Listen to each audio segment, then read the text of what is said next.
Hello, sir. How are you? So, Ms. McCoy, let's talk about something funny. Okay.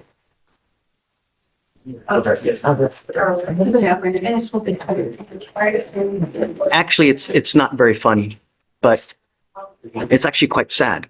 Your lawyer came to me, was it yesterday or was it the day before, asking for a PR bond? Monday. Asking me to give you a PR bond. Do you think that was a good idea? To give you a PR bond? Are we looking at the history? Hey, Okay. you've never, ever once appeared on your own here when we give you a PR bond. Every case that we have with you sits at around 10,004, 10,005, because you never appear. When you come to court, good things happen. Do you understand? If you ever need help, if you need a place to sleep, if you need food to eat, if you need a cell phone or tablet, anything you need, all you have to do is come and ask, and we will bend over backwards to help you in any way that we can. But when you continually fail to appear, you become a flight risk, and we just can't trust you. So he came to me asking for this PR bond. I laughed because I know if I give you one, like little wings on a bird, bye, you just don't come. Next time, if you pick up a case, come and we'll help you with whatever you need. I don't care what it is, anything you want, I'll give you. You want treatment, you want help, anything. You now stand charged with criminal trespass. You're facing up to 6 months in jail and or a $2,000 fine. You've worked out an agreement where they're offering you 30 days in jail with credit for the 12 days that you've done. You're giving up a lot of rights by entering into this agreement, Ms. McCoy. You give up the right to a trial, right to compel witnesses to testify on behalf, confront and cross-examine your accusers. If you're not a citizen, there are possible immigration consequences. You can be deported, excluded from the country, denied naturalization under federal law. You give up the right to appeal. You know, you've spent the better part of the last 4 years in and out of custody for one thing or the other. Before you know it, 20 years will have passed and you will end up in such a bad place. You're going to look like the things on the street that you'd never think that you would be if you continue at the rate that you are. You need to change before you really do some damage that you can't crawl out of. How do you plead to the criminal trespass? Guilty or not guilty?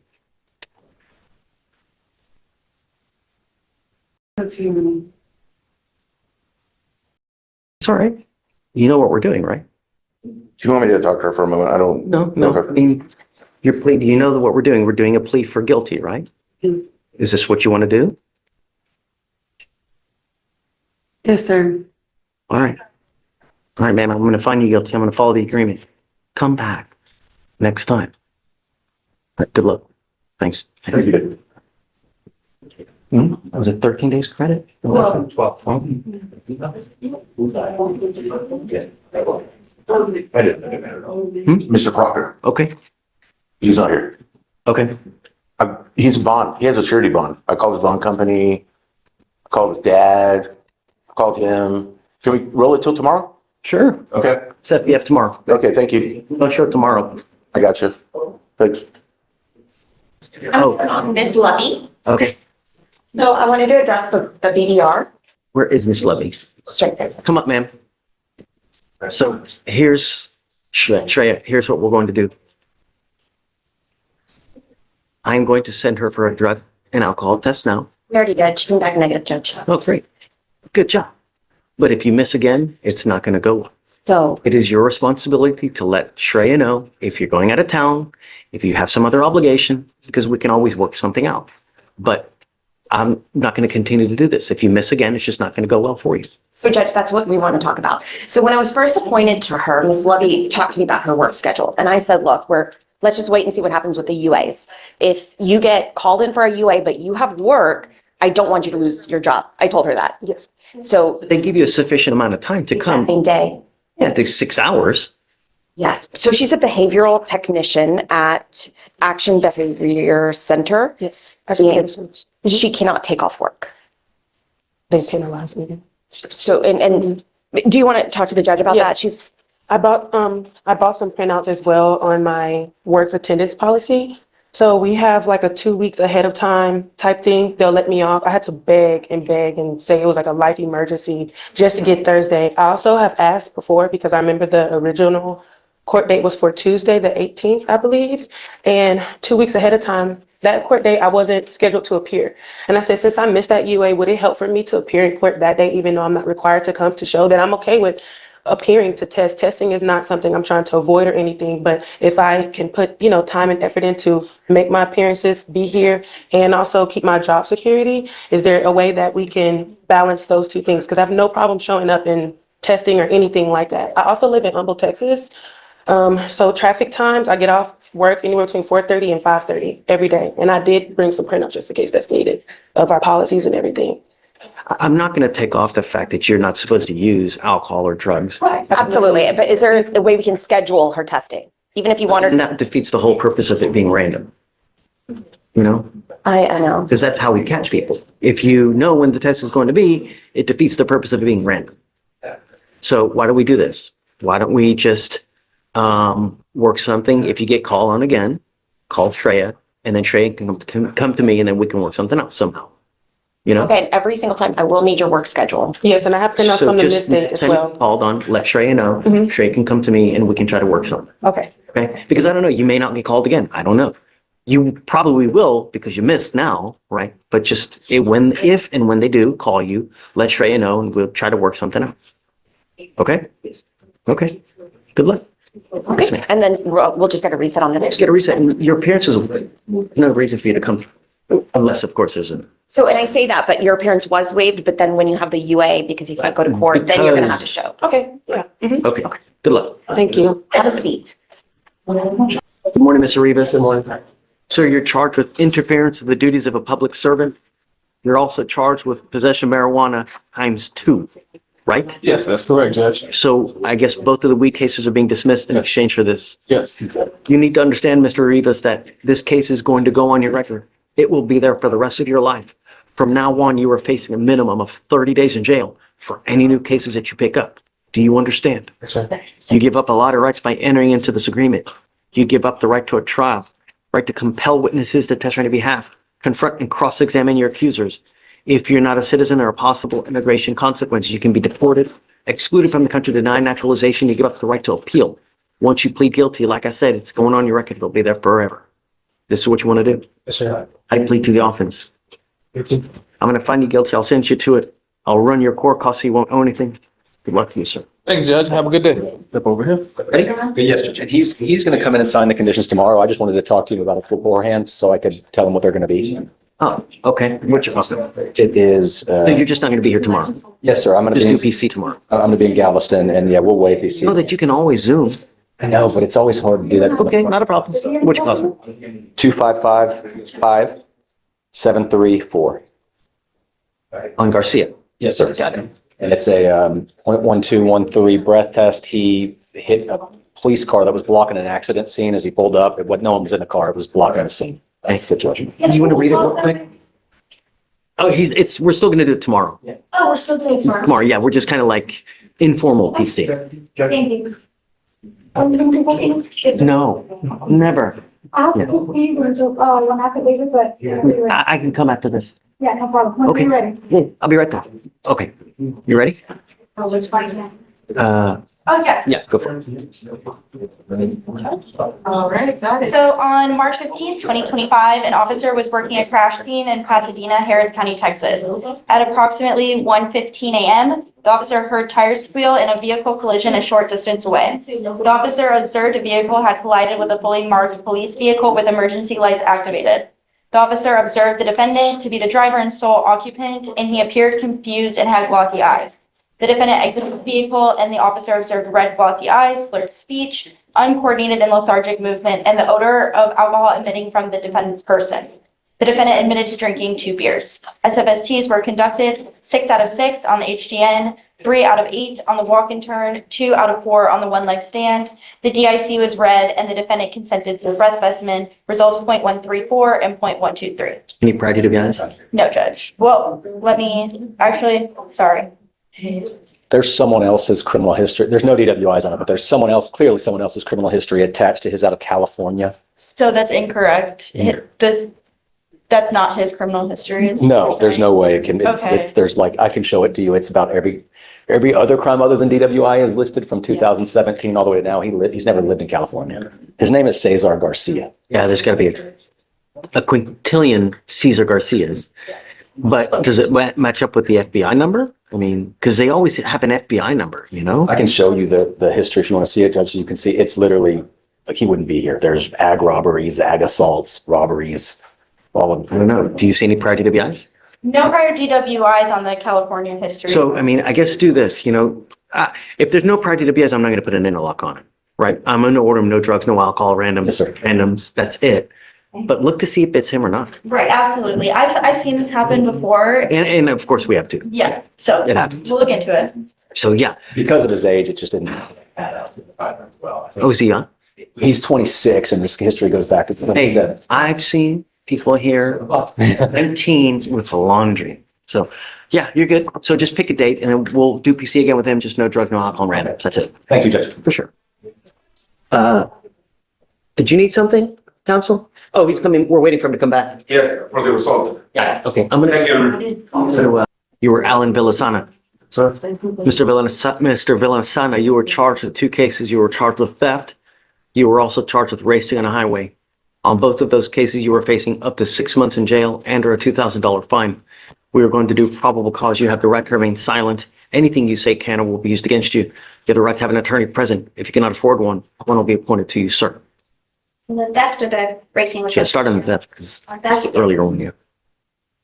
On January 1st, 2025, officers were dispatched to a shoplifter call at a Target in Harris County, Texas. The complainant, the loss prevention employee, called the officer regarding a theft in progress at the location and observed a Hispanic male wearing a tan hoodie and black shorts making a selection and removed the security tape from a JBL speaker box and placed other products inside the shopping cart. The complainant proceeded to keep the surveillance on the male and observe the defendant proceed to exit past all points of sale without any intent to pay for the items. The officer reviewed the surveillance and observed the complainant make contact with the defendant at the front entrance and attempted to retrieve the stolen items, and the defendant proceeded to leave the Target and enter a black Chevrolet Spark. With the assistance of a license plate reader and TLO, the officer determined the motor vehicle to be driven by the defendant and obtained a Texas driver's license, which the officer believed completely matched the Hispanic male captured on the surveillance footage. The total taken was $499.03. On the racing, please. Yes, Your Honor. On March 15th, 2025, the officers observed a black Toyota Camry and a silver Chrysler sedan traveling at a high rate of speed on the main lanes of the Katy Freeway. Officers attempted to catch up to the motor vehicles traveling 120 miles per hour to keep the motor vehicles in sight, but both motor vehicles were still outgaining speed. The posted speed limit was 65 miles per hour. But both the defendant and the silver Chrysler were racing in competition side by side at points, with both motor vehicles accelerating at a high rate of speed, attempting to outdistance and outgain each other. While the defendant and the Chrysler were racing, they were making evasive lane changes and failing to signal lane change, cutting off multiple motor vehicles to get around traffic, causing victims with their motor vehicles to take evasive actions to avoid collisions. The defendant's motor vehicle at one point drove on the right shoulder to pass vehicles in the right lane and was in front of the silver Chrysler. A traffic stop was So initiated. driving on the shoulder Yes, to on the get, shoulder.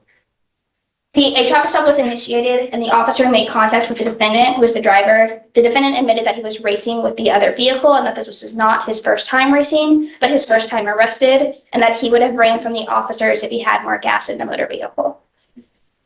Mr. Villasana, I'm going to find that there's probable cause to go forward on both of your cases. I'm ordering you now as a condition of your bond not to consume alcohol, illegal drugs, unprescribed controlled medication. I'm going to randomly test you. If I find that you're using, I will revoke the bond on both of your cases and I'm going to put you in jail. I'm also ordering you now not to drive. You will be signing an affidavit with me today promising me you're not going to drive. Do you understand? How long? While this case is open, and if I find that you do, likewise, it's not going to go well for you. Do you understand? Yeah. Can you print me out more affidavits, please? You're not to go to any target whatsoever as well. If I find that you pick up a third case, it's really not going to go well for you. Do you understand? I'm going to do everything in my power to protect my city at all costs. And if that means putting you in jail and making your bonds high, I'll do it in a heartbeat. Do you understand? Do you have the ability to hire a lawyer? Or would you like to apply for a court-appointed lawyer? I didn't have a job right now, so I can't. Okay. Deputy Miranda's going to give you an application. I'll have you fill it out and I'll take a look at it with you.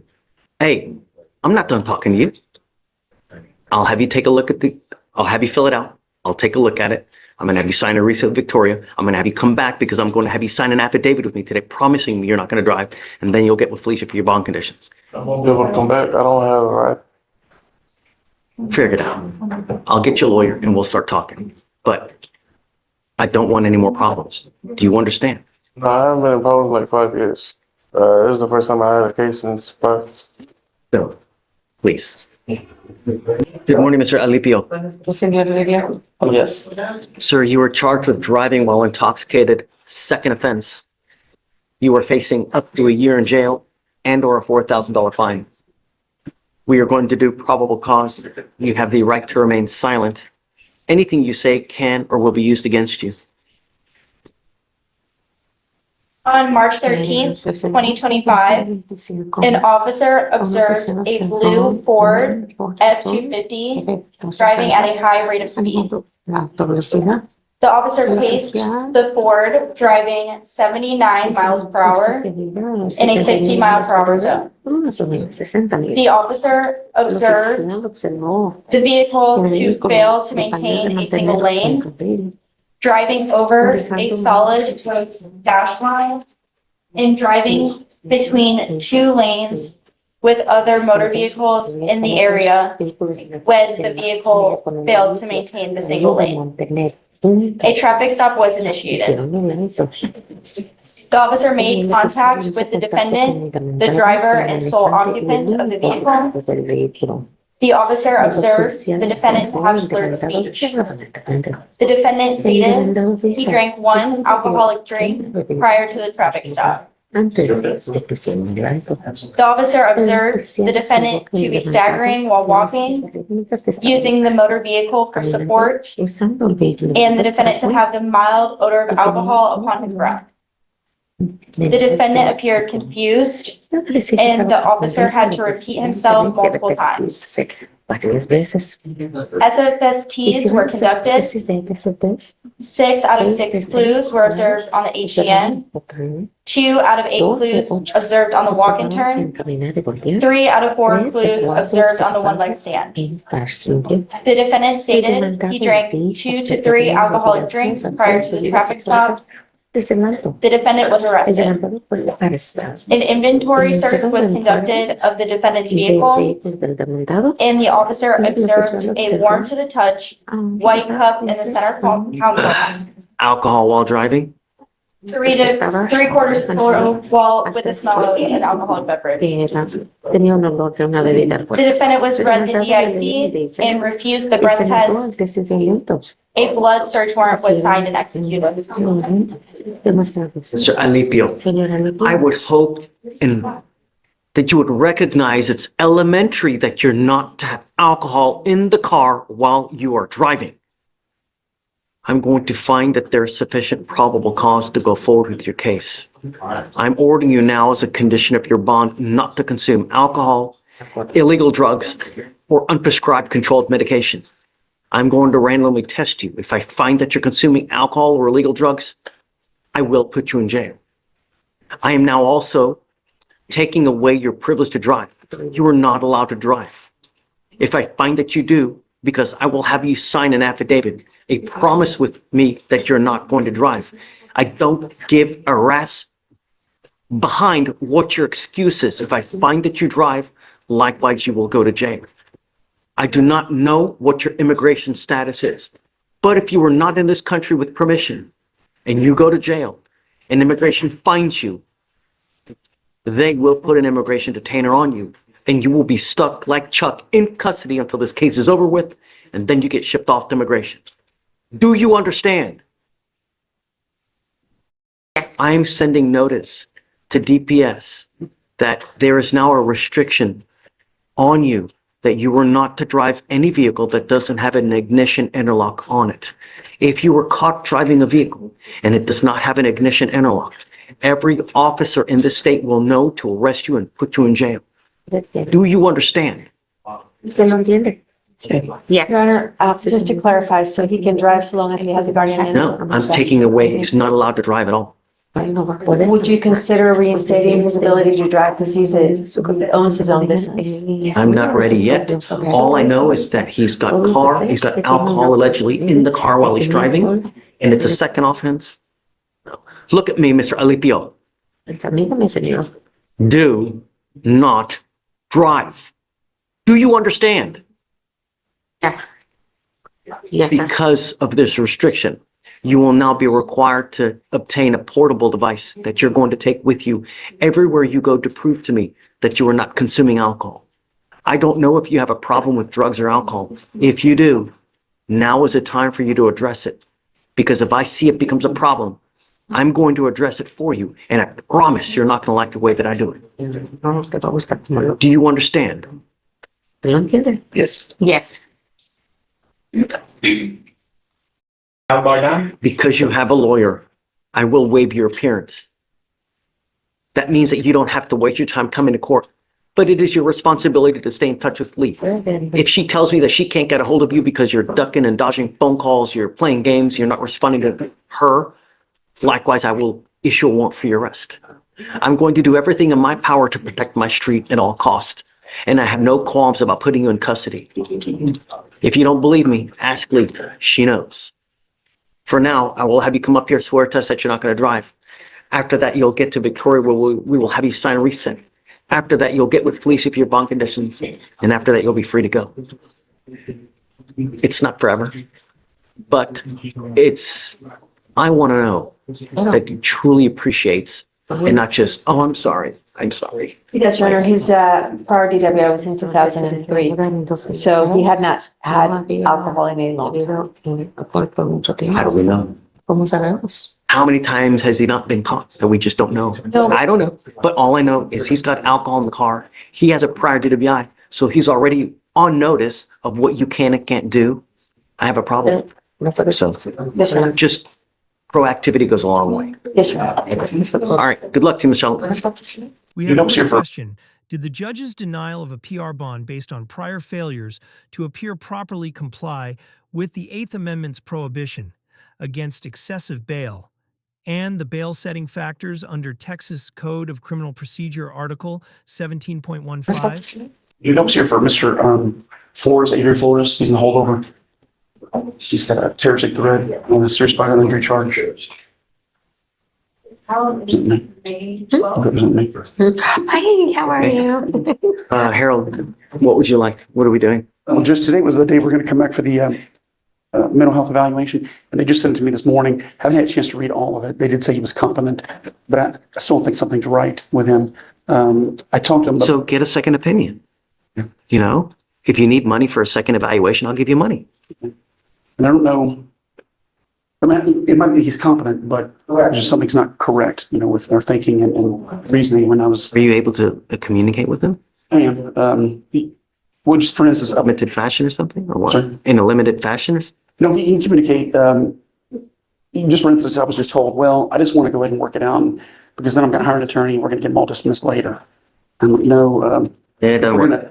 if we're going to do this, we got to do it now. We have to decide if we're going to trial now. And That's I want to get out as quick as possible and then kind of, but that was a little more than that, though. Just, to talk to him. I guess it would be a safe thing. Just explain to him what's going on. Do you mind bringing out Mr. Flores? Do you need a translator? No, sir.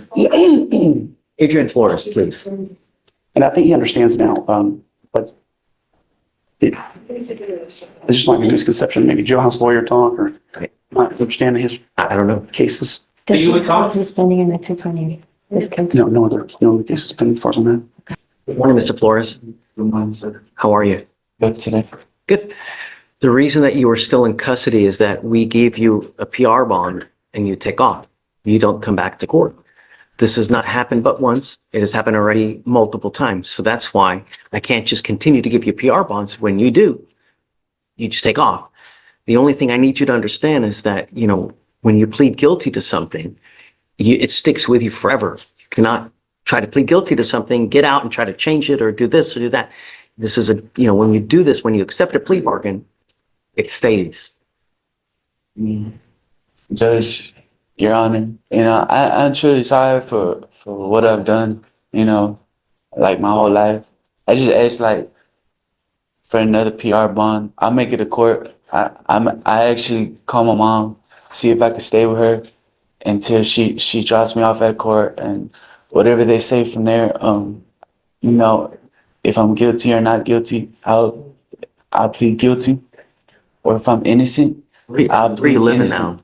now? My mom stays in Tomball now. No. Are you living on the street or are you living? I'm homeless, but I've actually talked to my mom, and me and her are actually going into a good relationship now, Did you just get picked up? like mother and son. And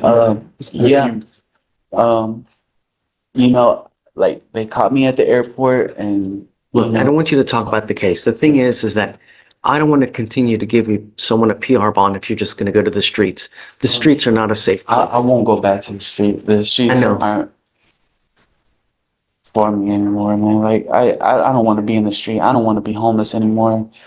And I've talked to my mom. She's doing real good, and she actually wants me to be around, pay the bills, and and own a house of my own. Let's do this. Why don't we do a TRAS to see how we go forward? Because I don't know, and we can have the clinicians evaluate them to see how we go forward. First, If you want to do an independent one, I'm happy to give you money for you to do it.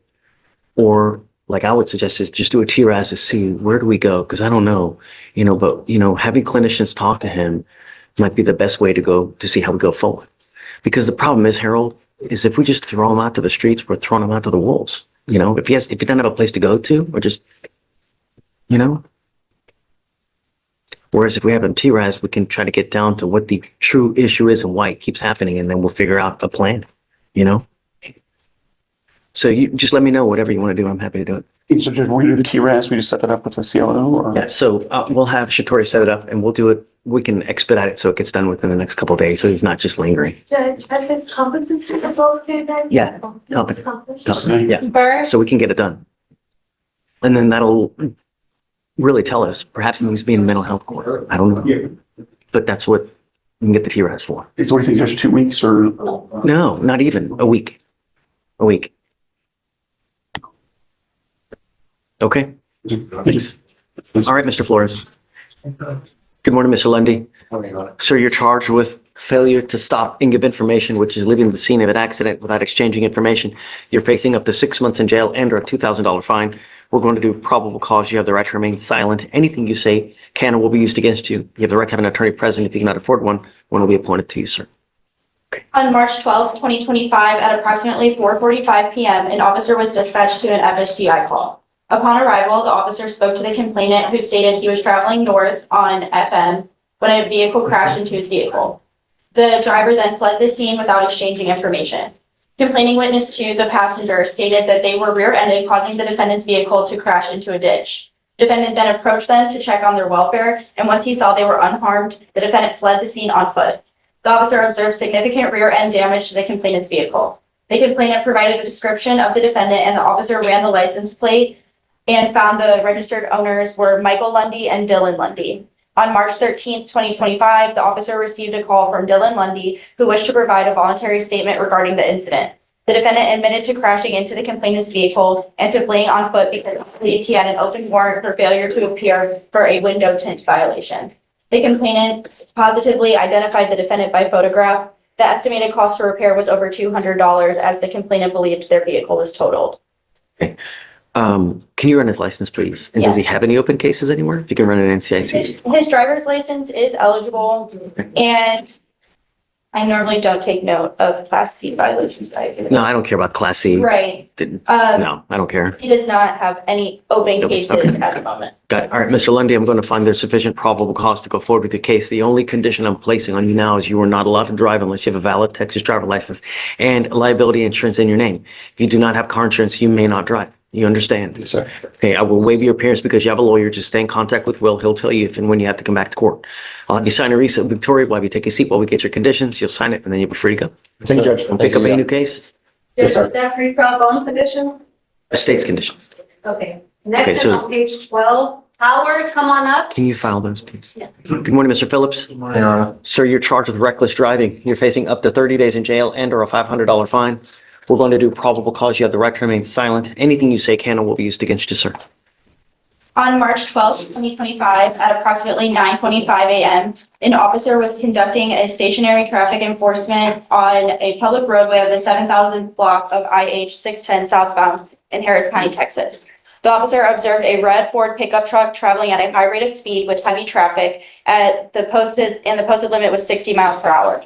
The officer witnessed the pickup truck bypassing other motor vehicles, weaving in and out of traffic at high speeds and coming dangerously close to other motor vehicles, with other drivers having to brake to avoid collisions as the Ford cut in front of them recklessly. The officer witnessed the pickup make multiple unsafe lane changes. A traffic stop was initiated. The officer reached speeds up to 110 miles per hour to catch up with the truck, but the pickup continued to distance itself from the patrol vehicle. The officer made contact with the defendant, driver, and sole occupant. The defendant admitted, "I know I was driving like an idiot. I just got off work." The defendant acknowledged he was aware that he could have caused an accident and hurt someone. Mr. Phillips, I'm going to find that there's sufficient probable cause to go forward with the case. If I find that you drive like this again, it's really not going to go well for you. Do you understand? Yes, sir. I will protect my street at all costs. If that means putting you in jail with a $500,000 bond, I'm going to do it in a second. Do you understand? Yes, sir. Anymore, I will also take your privilege to drive away from you as well. Can you look to see if he has a license?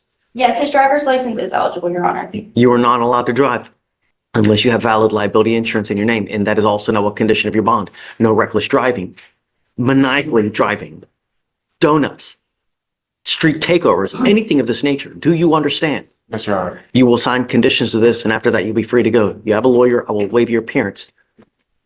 Just keep my street safe, man. Every day we have people dying. It's not fair. Do you understand? Yes, Your Honor. Okay, come on. Thank you, Judge. Right this way. You were Mr. Albardon? Sir, you're charged with terroristic threat of a family or a household member. You're facing up to a year in jail and or a $4,000 fine. We're going to do probable cause. You have the right to remain silent. Anything you say can and will be used against you. You have the right to have an attorney present if you cannot afford one. One will be appointed to you, sir. Thomas On Flores? March 12th, 2025, an officer responded to a weapons disturbance call at a residence in Katy, Harris County, Texas. Upon arrival, the officer met with the witness who stated the defendant, her brother, and the complainant, her sister, were inside the residence and were involved in a verbal disturbance. The witness believed the defendant walked upstairs to retrieve a firearm during the altercation, which caused her to walk out of the residence and call 911. The witness, the complainant, and the defendant were eating at the dinner table, and the defendant told the complainant that he will shoot the complainant and the complainant will need to leave the residence. The complainant stated that she lives at the residence with the defendant. The complainant stated the defendant got into a verbal altercation with their father, and the defendant stated that he was the man of the house. The defendant attempted to slap the complainant in her face, and the complainant moved her head back, causing her hijab to fall off her head. The defendant told the complainant he would grab a gun, hold her down, and shoot her. The defendant would see that the complainant would not be in the residence. The complainant stated she felt in fear when the defendant threatened to shoot her. Mr. Albardon, I'm going to find that there's sufficient probable cause to go forward with the case. A protective order has been issued in this case that identifies Ms. Lubna as a protected individual. Get to know this protective order, because if you do something to violate it, the state can and will file a violation of a protective order against you. And it's one of the worst cases that you can pick up. Do you understand? One of the things is this comes with a residential restriction that you're not allowed within 200 feet of the Park Fair Courthouse. Do you understand? If you go back to this place, it's not going to go well for you. Do you understand? How old are you, sir? How much?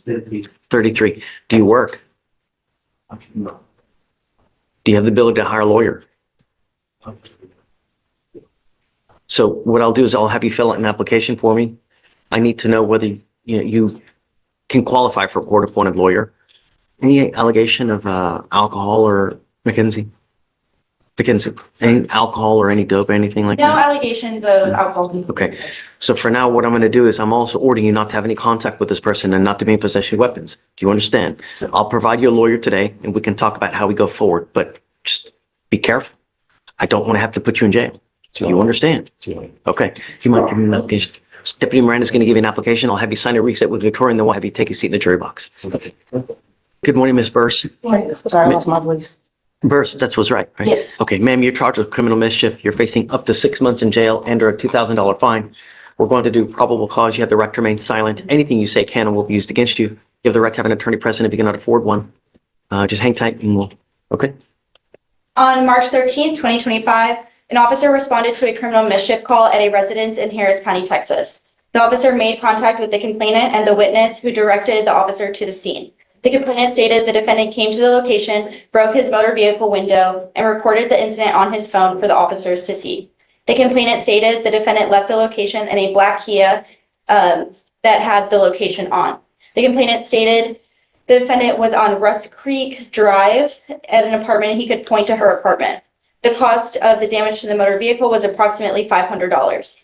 The officer reviewed the video and observed the defendant striking the front passenger window, causing the window to shatter, then leaving the location.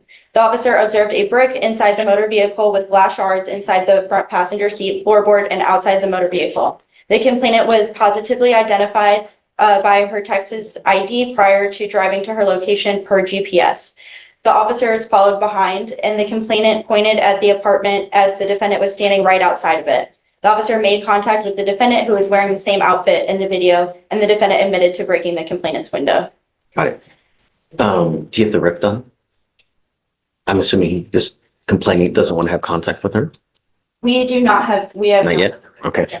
Ms. Burse, I'm going to find that there's sufficient probable cause to go forward with the case. I'm ordering you now as a condition of your bond not to have any contact with this person. Do you understand? Yes, Your Honor. I don't care what's going on in your life. Don't have any contact with this person. I'm also ordering you not to be in possession of your weapons as well. Okay. If I find that you're a danger to my community, it's not going to go well for you. Do you understand? Yes, sir.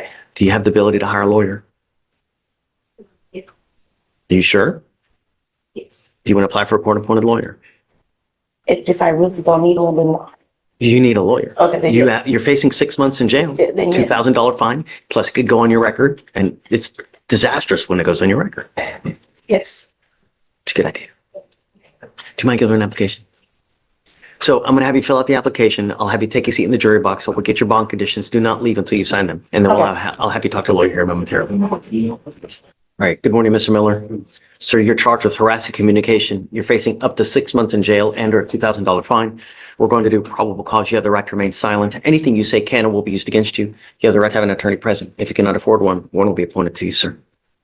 The complainant informed the officer that on November 9th, 2022, in Harris County, Texas, the defendant was sending the complainant harassing text messages to the complainant.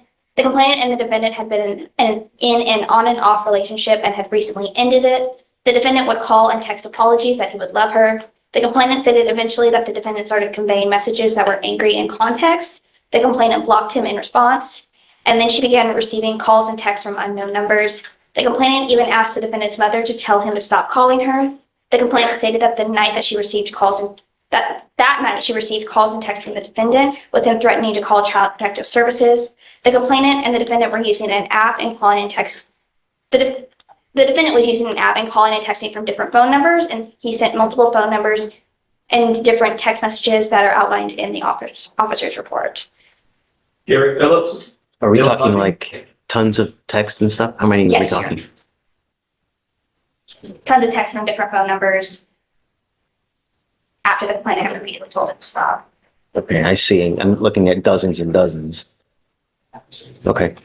All right, Mr. Miller, I'm going to find there's sufficient probable cause to go forward with the case. I'm ordering you as a condition of your bond not to have any contact with this person. I don't care what medium it is. I don't care if it's a smoke signal. I don't care if it's with Snapchat, WhatsApp, social media. If I find that you do, I will revoke your bond and put you in jail. Do you understand? No means no. Just, you don't have children with this person. Move on. There's 10,000 other fish in the sea. It's not worth it sitting in a 6x9 because of one person, right? All right. And then all. I'm also ordering you as a condition of your bond not to be in possession of any weapons as well. Do you have the ability to hire a lawyer? Yes. Okay. So what we'll do is we'll give you time to hire a lawyer. I'll have you sign a reset with Victoria. We'll have you take a seat in the jury box. We'll get your bond conditions. We'll have you sign it, and then you'll be free to go. All right? Please. Good morning, Mr. Lanyon. Sir, you're charged with illegal dumping. You're facing up to 6 months in jail and or a $2,000 fine.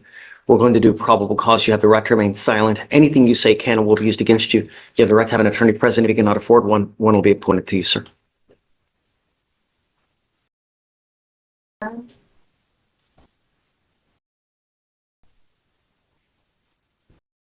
On January 23rd, 2025, a witness stated that he saw the defendant dump a sofa on a 22-800 block of Fair Lake Lane on Tuesday, January 21st. The witness stated that he was cooking and looked out of his kitchen and saw a truck and the defendant come out to dump it. And the witness took a photo of the defendant's license plate and of the defendant.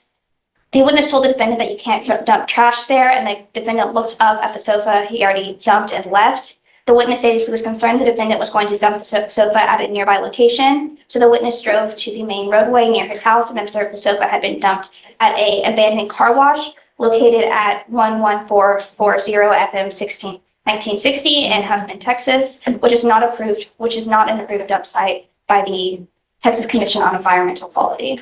The witness is positive that the sofa is the same brown sofa that the defendant dumped near his house previously. But he didn't see it. No, Your Honor, but he did it was the same sofa, and he did follow, and then at that point, the sofa was still on the side of the road. Yeah. The witness stated he was cooking, looked out his kitchen. I know that he sees it. So he doesn't dump it that first time. He goes to a location, he's about to dump it, but he doesn't, he takes off. So Right. I would just request, this is not with us, this is with environmental. I would just request we hold off on PC range until the prosecutor hears the case. Okay. I mean, I'm willing to hold it, but you know. I get it. I just want to make sure the prosecutor. Mr. Runyon, just take a seat for me in the jury box, please. Good morning, Judge. I have a gentleman by the name of Kayuba Thomas who is with us today. He has a warrant. It's kind of questionable, but nonetheless, he does, and he wanted to turn himself in. Okay. I wanted to see if depending on probable cause, if you did set a bond, whether you might consider a PR bond because his medical condition. Don't worry about it. Gotcha. Would you like him brought up, Judge? Please. Okay. Mr. Thomas? Good morning, sir. Sir, you were charged with terroristic threat. You're facing up to 6 months in jail and or a $2,000 fine. We are going to do probable cause. You have the right to remain silent. Anything you say can or will be used against you. You have the right to have an attorney present. If you cannot afford one, one will be appointed to you, sir. Okay? On February 6, 2025, the officers interviewed the complainant, who stated that on January 18th, 2025, the defendant came into the 5-minute oil change located at 747 Berry Ashford Road in Harris County, Texas, to have maintenance performed on his vehicle. The defendant let the complainant perform a cabin check on his vehicle, so the complainant got inside the vehicle. The complainant and defendant then exchanged a verbal exchange because the defendant was upset that the complainant was inside the vehicle. The complainant's manager interviewed and attempted to de-escalate the situation, and the defendant told the complainant's manager, "I'm going to come back here, you better correct him before I come back here. I'm going to come back here and I'm going to finish him off with a gun. I will fucking come shoot you all. I will do a drive-by." The complainant confronted the defendant and told him that he was not welcome back. The next day, the defendant was captured on surveillance footage at a location speaking with the complainant's coworker, who informed the defendant that the complainant was not at the location. The defendant went into his armrest and the witness stated that the defendant went into his armrest and he pulled out his gun while uttering the words, "Because of what happened yesterday, I should have shot his ass," referring to the complainant. The defendant stated, "I'm going to come every day until I see him." And Judge, that's simply not true. In fact, I have. Remember, this is a probable cause. I understand. To start getting into more stuff, I mean, my only concern is, was there a terroristic threat, right? Exactly. And I don't know, it looks like there were potential multiple threats. So which one is in the charging instrument? Is I think the one alleged to have occurred on the actual day in question when everything. I can look and double check. Because what I have, Judge, is just a receipt from when he paid. And because of the way he was treated, they gave him a $20 discount. It shows on the receipt as well. So, he had told them, don't upsell me. He comes around the corner and the guy's in his car. So that's why they gave him the discount on the receipt. But I mean. Even so, Your Honor, a discount was a discount when it happened. No, I understand. And just to clarify, it is the first threat on First January threat. 18th. Yeah, I mean, It is what it is. I understand. So, Mr. Thomas, I'm going to find that there's sufficient probable cause to go forward with the case. The only thing I'm going to ask you to do is don't have contact with the complaining witness, don't be in possession of weapons, and don't go back to the 5-minute 5-minute oil. Yes, A 5-minute oil change. That's all I'm asking you to do. Really? Just don't have weapons and don't go back, okay? That's it. As long as you can. Of course. We'll fix it. Alrighty. Anything further, Judge? Hold on, we have to do bond. Oh, I'm sorry. Am I putting me out of PSM?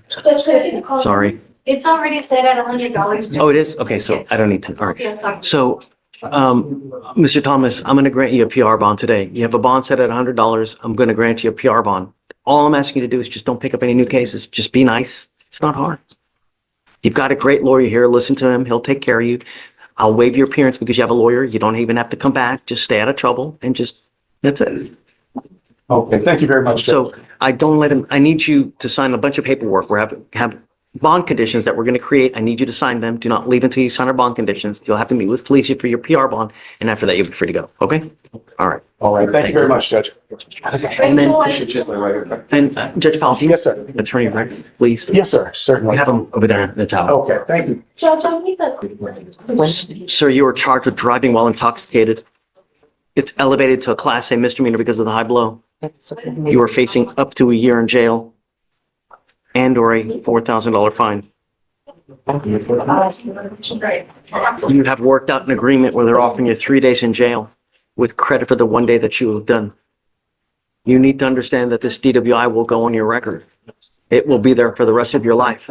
It's even there after you die. This is important because if you get pulled over in a car, an officer comes up to your window, they see that you have a prior DWI and they smell alcohol on you or they smell anything funky, it's probably not going to go well for you. What we're doing today, the proverbial slap on the wrist, will not happen again. From now on, it's a minimum of 90 days in jail. Do you understand? Yes, sir. You're giving up the right to trial. Held witnesses to testify on your behalf. Confront and cross-examine your accusers. If you're not a citizen, there are possible immigration consequences. You can be deported, excluded from the country, denied naturalization under federal law. You give up the right to appeal. Once you accept this agreement, you can never change this. Do you understand? Yes, sir. You still want to do this? ¿Quieres ser este convenio? Yes. Is it true ¿Es or verdad untrue that you o had no a es verdad five or que above? tenía uno 5 más? ¿Verdad o no verdad? ¿Verdad o no verdad? Sí. ¿Verdad o no verdad? True. Answer. All right, sir, I'm going to find you guilty. I'm going to sentence you to 3 days in jail, give you credit for the 1 day that you've done. I am going to suspend your license for 90 days. Yes. Do not drive until you get a license. And I'm going to tell you now, I will waive the $4,500 surcharge that normally applies in this type of case because we all make mistakes. But if you continue to make mistakes where you endanger other people's lives, a second DWI not only is a minimum of 90 days, but it's a $6,000 surcharge. Do you understand? ¿Lo entiende? Yes, sir. All right, good luck. Thank you, Judge. Have excuse. Thank you. Hey, you ready? Come on. Yeah, I just want to touch on bond conditions for Mr. Bardian. Okay. BARDIAN. So you got appointed Mr. Albardan? Yeah. Great. Okay. He has a residency restriction to stay away from his father's house. That's where him and his siblings live. And I want to approach you about lifting that up to no harmful or offensive contact. And I'm okay. So he's Mr. Albardan. Come on up. Your lawyer wants me to change the conditions so that you can go back to the house. But I want you to understand that if you have a very tumultuous relationship with these people where you're always butting heads with them, it's not going to go well. I don't want you to have any threatening or harassing contact with them. What is threatening or harassing doesn't matter what you think. It is what they perceive. So if you go like this, is that threatening or harassing? It most certainly is. And they can land you back in jail. Do you understand? So if you cannot be nice and if you cannot get along with brother and sister or dad, be very careful. Because if I get wind that it's not going well and that you're threatening or you're putting anyone in danger or you have a weapon, I will put you in custody. You understand? Okay. All right. I'm done. Thank you, Judge. Have excuse. The only, Mr. Albardan, the only thing I'm taking off of the protective order is the residential restriction. Everything else in the protective order stays. So if you threaten them, if you harass them, they can charge a new case on you. Do you understand? Yes, ma'am. Okay. All right. I will convey that. And if you can file, no, now we need, State condition. yeah. So, Mr. Reedy, we need new bond conditions. He can't leave just yet, so we need him to sign no threatening or arrest. Right there, not to leave. Okay. Yeah. Stay. Last name is Bledsoe. Letza? Bledsoe. Okay. You want to bring him on? Are we going on the evading and the terroristic? That's going to be dismissed. Good morning, Mr. Bledsoe. You were charged with evading arrest or detention. You're facing up to a year in jail and or a $4,000 fine. You've worked out an agreement where they're going to dismiss your terroristic threat in exchange for your plea on the evading arrest. You need to understand that evading is an enhanceable offense. This is going on your record today. It'll be there forever. From now on, if you ever run from the cops again, you'll be facing a felony charge, years instead of days. Do you understand? Yes, sir. Not only that, it's a minimum now of 90 days for any new cases that you pick up in here. You're giving up the right to a trial, right to compel witnesses to testify on your behalf, confront and cross-examine your accusers. If you're not a citizen, there are possible immigration consequences. You can be deported, excluded from the country, denied naturalization. You give up the right to appeal. Once you plead guilty, it stays on your record forever. Is this what you want to do? Yes, Your Honor. How do you plead to the offense, sir? Guilty or not guilty? Yes, sir. I'm going to find you guilty. I'll sentence you to the agreement. If it's enhanced, it'll be abandoned. Good luck, sir. Thank you, Judge. Anna, we have court orders for a reason. And when you don't follow court orders, bad things happen. Do you understand? Yes. You were ordered to get an interlock and you didn't get it, or a portable device and you didn't get it. That's unacceptable. When you don't, there are serious, serious consequences. The only thing I'm asking you to do, don't endanger my streets. Don't kill someone on the road. Do you understand? Yes, sir. I'm going to find no probable cause in your case now. But if you come back with a new case and you don't follow court orders, it's really not going to go well for you. Do you understand? Yes, sir. All right. Good luck. Thank you, Judge. I think that we are, you know, Sorry. it's okay. No, and I think you're right. You know, we were going through the lawsuit and, you know, 2017, the county came into an agreement where we're basically holding it to a higher standard, so to speak. I mean, theoretically, could I weasel out of it?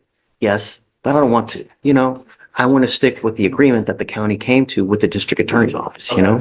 So, not saying this, I'm just for curiosity. The DIMS has to state an offense, right? It has to say, it has to have all the elements of the offense to go forward. The reason, I mean, I would presume that offense reports don't is because they're continually just updated and they're amended and they supplement it. So it would be unreasonable to have an officer every single time they swear to over and over and over and over, because shit, you might get like 15 supplements. Here's my question then for the court, and I'm not saying I'm gonna do this in this case, I'm just saying, for cases going forward. To me then, does that then behoove, does that say we can't take it to grand jury? I mean, You can, of course you can. So, Just because I find no probable cause on something, if you want to go indict it, go do it. right, okay. Absolutely. There's nothing barring you from doing that, right? Because if a grand jury finds something different, then that's on them. Yeah, As far as me, I'm going to just hold to the standard that we agreed with the county in the lawsuit. Yeah, I'm just, and this is for my own. And you're not going to hurt my feelings if you go to a grand jury. I know you did. I just, so we wouldn't be held to that same standard. You need to do what you think is right. Okay. Like I'm going to do it, and like he's doing it. The problem is that whoever had the apps, they didn't dive into it and really look into it as Anna did. You know, not everybody is. Which is good. Thank you. God love you. Good morning. Is it? All conditions will continue. You are not to use. Do you understand? Yes, sir. I will test you again in about 45 days. If you test positive again, it's not going to go well for you. I'm not asking much. Do you understand? Yes, sir. Okay. All right. And That's we it. are doing, we're working on a PTI with a, Quicker you get it done, that's what I'm saying, with, quicker it is for you. they do want to test as well as a condition. So, once we test them again, then we get submitted. You hold the keys to the jail cell. No one else. Do you understand? Yes, Your Honor. Thank you, Your Honor. Yes, ma'am. Thank you. Yes, Your Honor. I'm going to find that there's no probable cause to go forward in your case. Aren't our streets dirty enough? Yes, Don't say anything, just please, understand. keep it nice. Yes, sir. All right, please. Thank you. Lee. Hey, Judge, may I approach? So you got something interesting? Oh, we were going over, on this case, we were talking about, if a private citizen, takes somebody's car key and seizes somebody and holds them there till the officers show up, is it, allowable or not? And so, Well, it would have to be a felony or a breach of the peace, right? right, it would have to be one of those, because otherwise, it could, I was telling them it could be argued it's fruit of the poisonous tree, it's an unlawful seizure. And so if it's a government action, it's. I thought you were getting more toward a, like, kidnapping. Oh, no, to like say it's an unlawful seizure, like, there's, we were comparing versus, it's not because it's a private actor, but I'm saying, hey, even if it is a private actor, if it effectuates what a cop would be doing, it would fall under the same tenets of, unlawful search and seizure, and so. Certainly interesting. Yeah, I don't think we're gonna get there, though. I don't think we're gonna get there on this one. I don't think we're gonna get there on this one. It's, Theory's wonderful, so, Yeah. Mr. Lázaro Echemedia.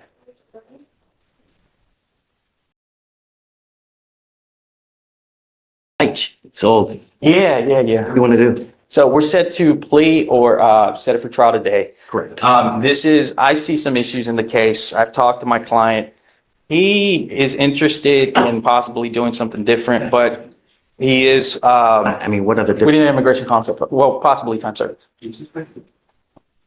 But the thing is, the holdup is, I need an immigration consult. That should have been done beforehand. I mean, today we're set clear trial. This is not.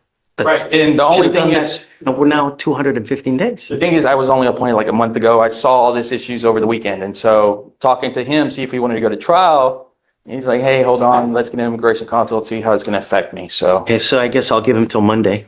the only thing with that is, Judge, this consult goes through the MAC. It's Miss Julie Pash. Today is Thursday. She's been getting on me about how backed up she is lately. It's 215 days old. I mean, it should have happened a long time ago. Right. You can't just, it's on him. It's not on you. It's on him.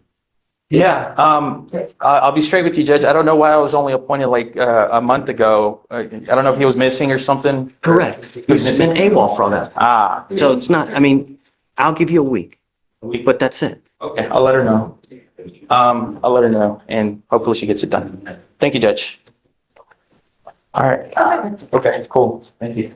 By the end of the docket, does the judge's repeated emphasis on community protection reflect permissible judicial discretion, or could it risk appearing inconsistent with the Sixth Amendment requirement of an impartial tribunal? See, Nathan, this is not my first bond violation with you. In fact, this is our third, and I don't know what we need to do to get your attention, but now I have to take you into custody again. She goes with you? My stuff. Yeah, I'll have them get it. I'm sorry, Nathan, but it's the third time. I can't continue to do it. Okay, Judge. So, she'll probably roll up on tomorrow's docket, and then we can revisit it, like everything again, I guess tomorrow. That sounds good, Judge. Okay. We'll be there. Thanks, Nathan. All right. Judge, what's been the flag amount? 15,003. Hey, are you ready? Good morning, Judge. Hi, please. Of course. Good It's been a while. How are you? Good to see you. You too, I'm Dad. so sorry. There's so much drama up there, It's just too much. It is, but Down here, it's, where they put me is where I go. I get it. I'm here on Miss Gutierrez, Sandra Gutierrez. Come up, Ms. Gutierrez. Either you have a problem or you just don't care about court orders. It's one or the other. If you have a problem, I'm going to address it for you. And I promise you, you're not going to like the way that I do it. Do you understand? I'm now going to put an ankle monitor on you. And if I ever find that you test positive again for anything, and I don't give a rat's behind what it is, you will stay with me. And if it becomes an extreme case, I can have a hearing to hold you in contempt, slap you with 180 days, probate it for 2 years, and put you in a lockdown rehab facility. Do you understand? If that's what it's going to take. I'm amending the conditions now to put a scram on her ankle. I hope, above all else in this short life, you are not driving. Because if it comes to my attention that you are in violation of this affidavit, it's really not going to go well for you. You understand? Yes. Okay? All right? Your Honor, we do have an offer, and we wanted to run it by you to see if it was something that you'd take. It is a jail offer. So, Your Honor, it was, yeah, and this was I didn't see it, but yes, it was a minimum of 30. I think we just didn't realize she had 10 days credit, so it wouldn't be a time. How does she have 10 days credit? I didn't run her, so that's. That's what she did let me know. She has about 10 days credit. So we can verify. 254, 5,000. 5,000.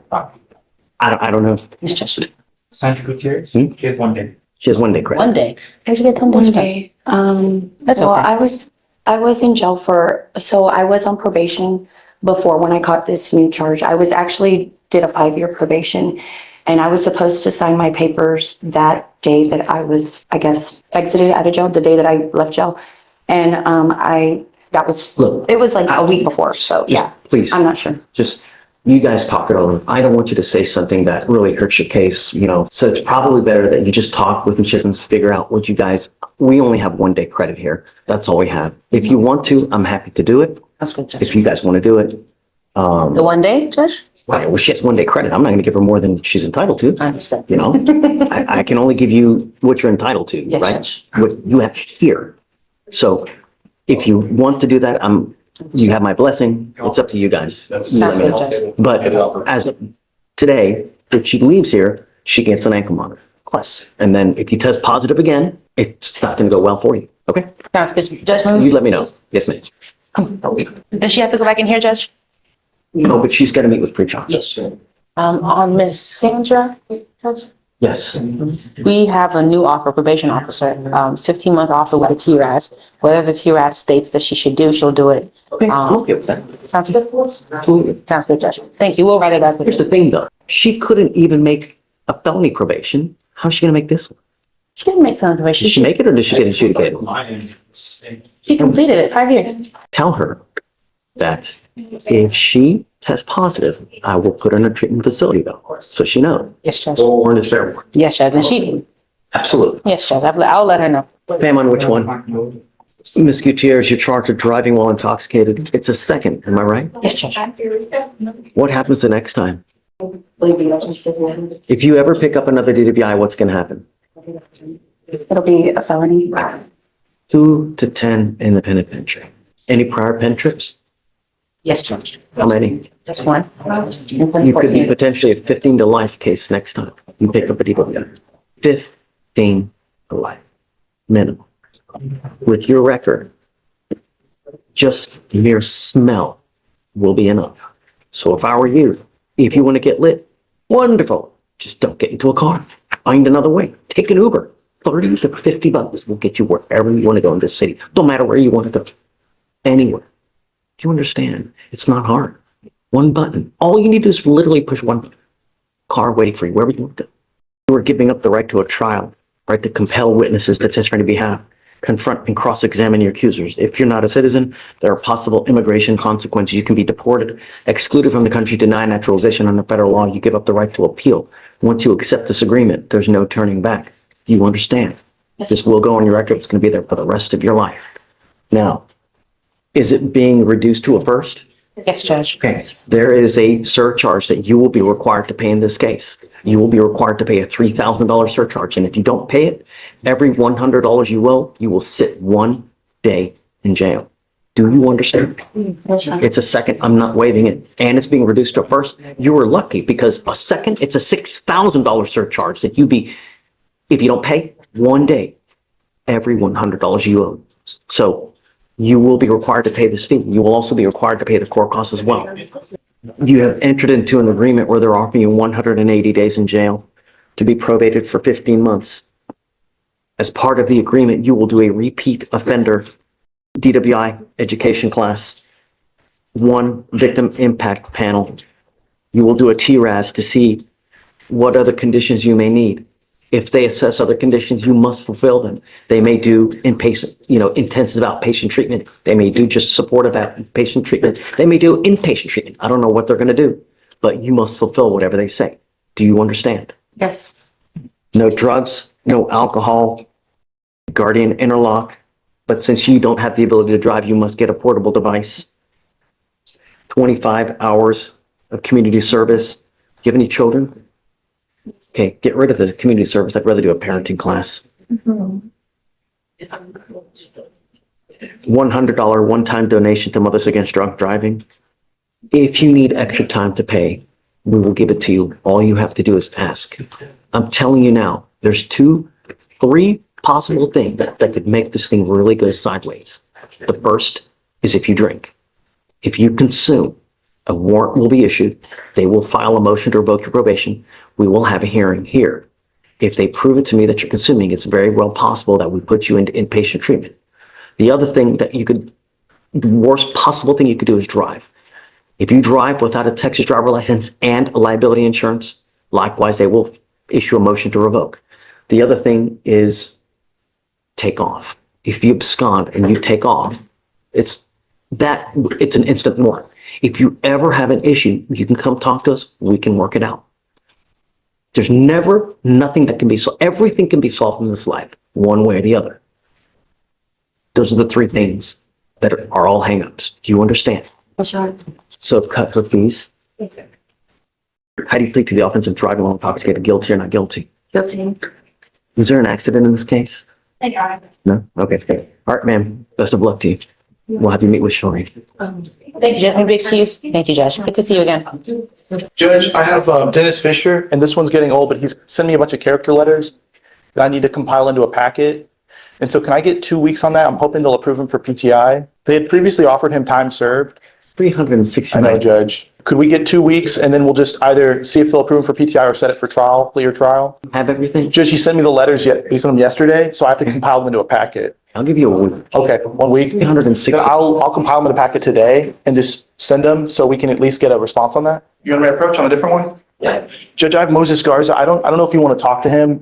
He's kind of unsure. I'm guessing we're just gonna have to set it for trial because he's. No. We've literally set it to Yes, Judge. consider since December.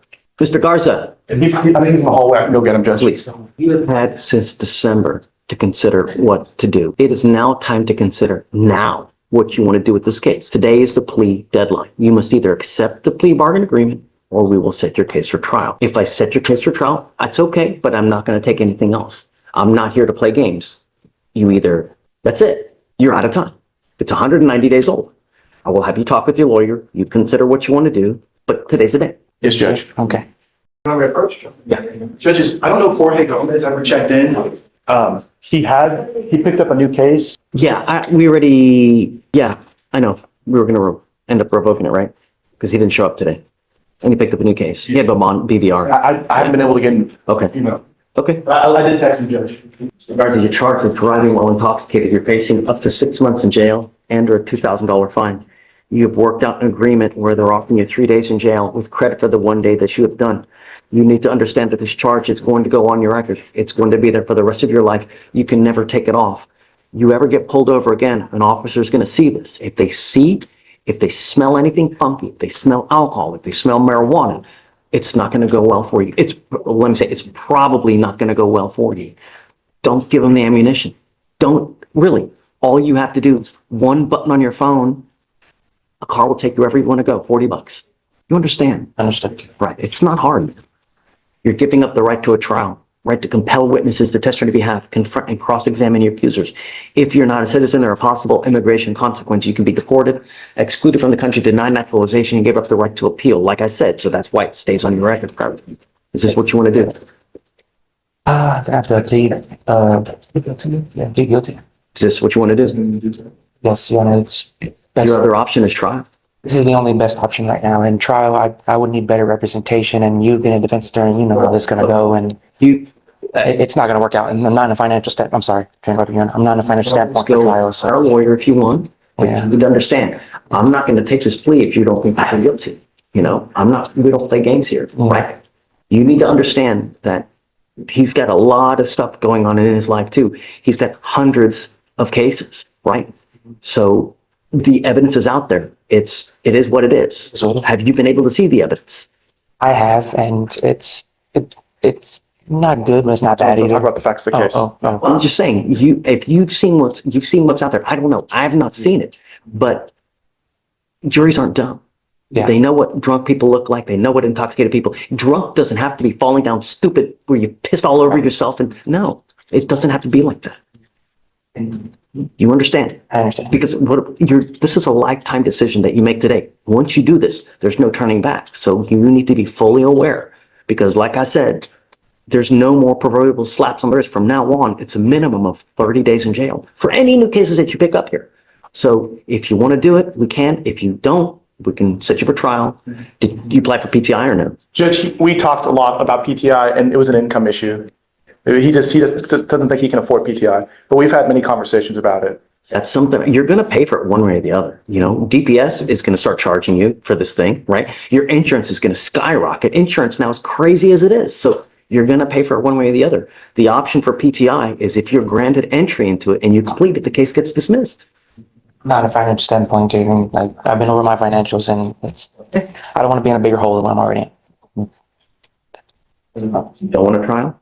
I'm waiving the right to a trial. Okay. All right. How do you plead to the case? Guilty or not guilty? Guilty, Your Honor. I'll find you guilty. I'm going to send you to the agreement. The only thing, just don't pick up another one. If you think that this was bad, wait till you get a second DWI. Wait till you get it only gets worse. Now, he's asking me to waive the fee for you, which is a $3,500 fee. I'm going to do it now, but you pick up a second DWI. It's a $6,000 fee, not to mention the minimum of 30 days in jail. So get a clue. It's not hard. You understand? All right. Best of luck, man. Thank you, Judge. Thank you. Thank you, Your Honor. Just be safe. It's not hard. Good morning, sir. Good morning. Sir, you were charged with driving while intoxicated. First offense, it's elevated to a Class A misdemeanor because of the high blow. You are facing up to a year in jail and or a $4,000 fine. We are going to do probable cause. You have the right to remain silent. Anything you say can or will be used against you. You have the right to have an attorney present. If you cannot afford one will be appointed to you, sir. Okay. On March 17th, 2025, an officer was dispatched to a call for service at the 400th block of West Gray Street, Houston, Harris County, Texas. Upon arrival, the officer observed the defendant sitting inside his vehicle. The officer made contact with the defendant and observed the defendant to have bloodshot eyes, unsteady balance, and was confused. The defendant stated he didn't have anything to drink. A Houston Fire Department employee, the wheel witness, stated the defendant was asleep in the driver's side of the vehicle with his foot on the brake and the vehicle in drive. The wheel witness stated he had a hard time waking up the defendant. SFSTs were conducted. 6 out of 6 clues were observed on the HGN. 5 out of 8 clues observed on the walk-in turn. 3 out of 4 clues observed on the one-leg stand. The DIC was read and the defendant consented to a breath test. The results were 0.179 and 0.175. Where was he? Was he in the middle of the road? It sounds like, The yeah, I don't. So it says that he was sitting inside his vehicle on the 400th block of West Gray Street, which is accessible to the public. On a public road. Don't, please. I have no idea what that is, where it is. Is he in the middle of the road? Is he in a parking lot? Is it Domino's Pizza? I mean, It says it's on a public street. It says, well, more specifically, it says 400 block of West Gray Street is a public street. I mean, I need more information. I mean, does it say he's on a street there, or are you assuming? No, I'm not assuming. I'm saying what it says is that the 400th block of West Gray Street is a public street. It doesn't say specifically. Doesn't ask him if he's driving, none of that in there? I mean, really? Yeah, he did have the vehicle in drive with his foot on the brake and was unconscious. But in regards to the location aspect of it, there's nothing further stated on that. Yeah, I'm sorry. I'm going to find no probable cause. I can't just go forward with assumptions here, you know? Mr. Cleary, be safe, man. You know, we have every single day. Look, this weekend, how many people died on the road here in Harris County? You know, really, be smart. Thank you. You know, you have but one life. Don't do something where you either ruin your life or more importantly, ruin someone else's life. Okay? I appreciate Please it. take a seat, sir. I'm going to find no probable cause. All right, Judge, next is case 4, Door, Adam. Mr. Dory, you're charged with assault with a family member. You're facing up to a year in jail and or a $4,000 fine. We're going to do probable cause. You have the right to remain silent. Anything you say can and will be used against you. You have the right to have an attorney present. If you cannot afford one will be appointed to you, sir. Yes, sir. Officer was dispatched to a disturbance. The complainant and the defendant are in a dating relationship. The complainant stated the defendant shoved her multiple times with his elbow and also grabbed her arm, causing pain. The officer observed the complainant to have a scratch on her chin, scratches on her arm, and a large purple bruise on her right arm. Know that he hit her? Do we know? So the complainant stated the defendant shoved her multiple times with his elbow and also grabbed her arm, causing pain. All right, Mr. Dorr, I'm going to find that there's sufficient probable cause to go forward with the case. This case is 1,139 days old. If you take off again, I'm going to make the bond so high, you'll have hair falling out. Do you understand? Yes, sir. As it stands now, I'm going to put an ankle monitor on you so I know where you are at all times. You will have a GPS monitor. I'm now also issuing a protective order that you're not to have any contact with this person whatsoever. Ms. Ray Perez is now a protected individual. You cannot commit family violence or an assault against this person. Commit and act in furtherance of an offense under section 42.072 of the Texas Penal Code, which is the stalking statute. You cannot threaten, harass, be in possession of a weapon, or go within 200 feet of where she lives or where she works. Do you understand? Yes, sir. If you violate this protective order, the state can and will file a violation protective order. It's one of the worst cases you can pick up. Do you have a lawyer today? No, sir. What are you doing about that? Need to find one. Okay, we will give you time. I'm telling you now, I'm fast tracking this to trial. In 30 days, is discovery complete? Discovery, it looks like we are missing some photos potentially, but besides that, discovery is. If you can try to get on it. 30 days, I'm putting this case to trial. Do you understand? It would behoove you to immediately go out there and start trying to find a lawyer. I'm going to have you go to Victoria, sign a reset. After that, you'll get with Felicia for your bond conditions. I'm going to have you take a seat while we create all the documents. We'll have you sign it, and then you'll be free to go, sir. Yes, sir. When the judge revoked bond after repeated violations and imposed scram monitoring, did the court properly apply Texas Code of Criminal Procedure Article 17.40 while remaining consistent with the Eighth Amendment's prohibition against excessive bail? Yes, sir. Mr. McIntosh, you're charged. You're on bond for a theft. You've now picked up a new theft. On the new case, you're facing up to 6 months in jail and or a $2,000 fine. We are going to do probable cause. You have the right to remain silent. Anything you say can or will be used against you. You have the right to have an attorney present. If you cannot afford one, one will be appointed to you, sir. On March 6, 2025, an officer was dispatched to a shoplifting call at Walmart in Harris County, Texas. The officer made contact with the asset protection staff. The complainant stated that he recognized the defendant from a previous encounter. The complainant observed the defendant grab multiple items and attempted to leave the store, passing all points of sale without attempting to pay. Defendant stated he owned a Purple Heart Veterans discount and therefore the amount That stolen. was the first theft, right? I remember that from the first one. That's 254, right? Right, so, no, this is 255. So maybe similar facts. Then that's the exact, then that must be the exact same as the first one. Let me check. Right. Yeah, that's my thought. So the older theft is from December 16th, 2024. Right. And that was from Melrose, and this is from a Walmart, and this is on March 6th, 2025. I'm not seeing anything on the previous theft regarding the Purple Heart discount. Okay. Would you like me to start over? Just so it's Walmart and how much? $283.62. Judge, if you can recall, this is the young man that you had granted a pretrial you had given a bond for him. You had me to talk to his mother to see if his mother would have a place for him to stay. And she said yes, provided that he puts up an effort to try to get a job and et cetera. Oh, I remember that. Okay. But he now picked up a new case. No, he had. Have we addressed that since the new? We addressed it. We knew that he had picked up another case. That's why you were upset that he had picked up another case while he was on bond for the previous theft.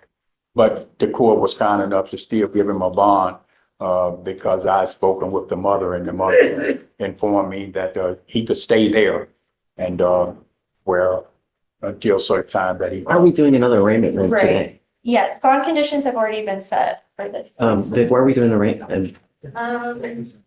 Is today just a regular setting then? I'm showing them both set for. Door? Okay, yes, Judge, I guess it was just a regular setting. He Don't- had a PR bond, and on the Right. bond, it had today's date of billing.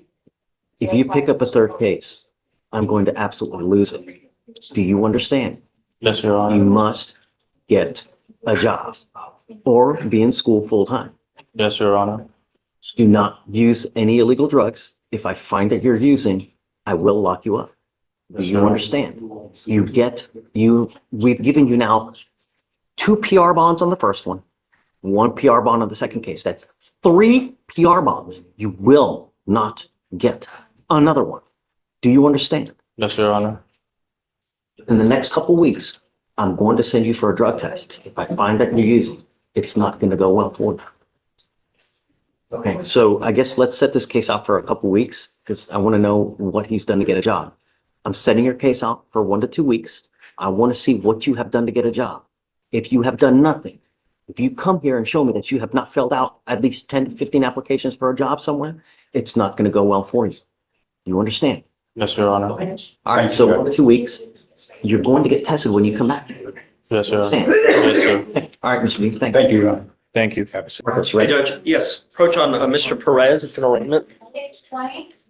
May I call him up? Yeah, please. Ricardo Perez. Is this all you have today, Marcus? No, I've got other ones I need to talk to you about. What is the case number? It is 255-6010. Buenos días, señor. Nomás conteste. Perez, you were charged with assault, bodily injury. You are facing up to a year in jail and or a $4,000 fine. We are going to do probable cause. You have the right to remain silent. Anything you say can or will be used against you. You have the right to have an attorney present. If you cannot afford one will be appointed to you. Okay. Hi. Good morning. On March 16th, 2025, officers were dispatched to an assault with injuries located at 4,000 Hollister in Harris County, Texas. The officers were unable to speak with the complainant because his injury caused him to be unconscious.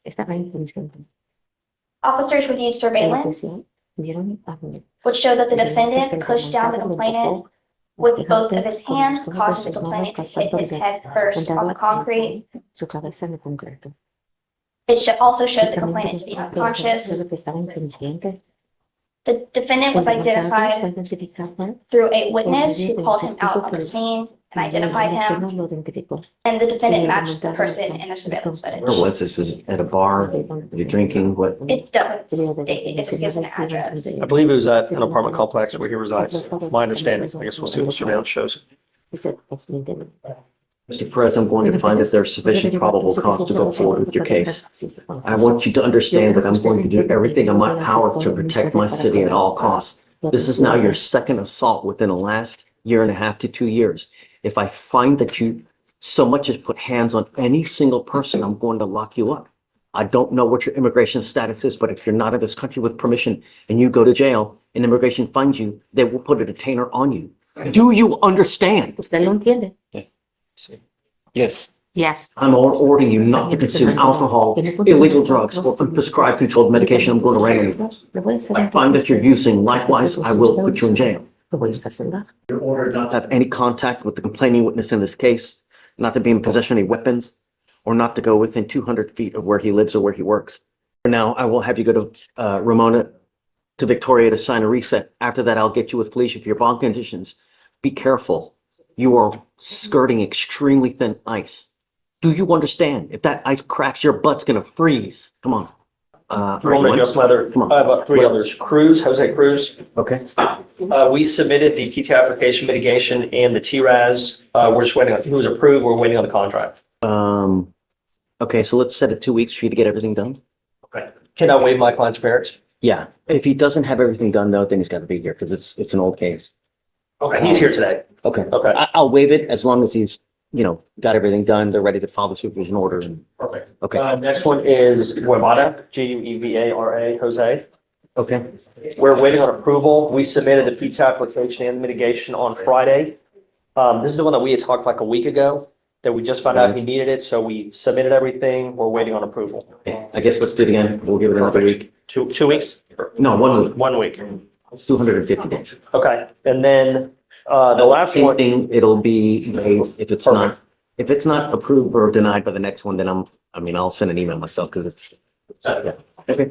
My last one is Diego Gonzalez. Again, same situation.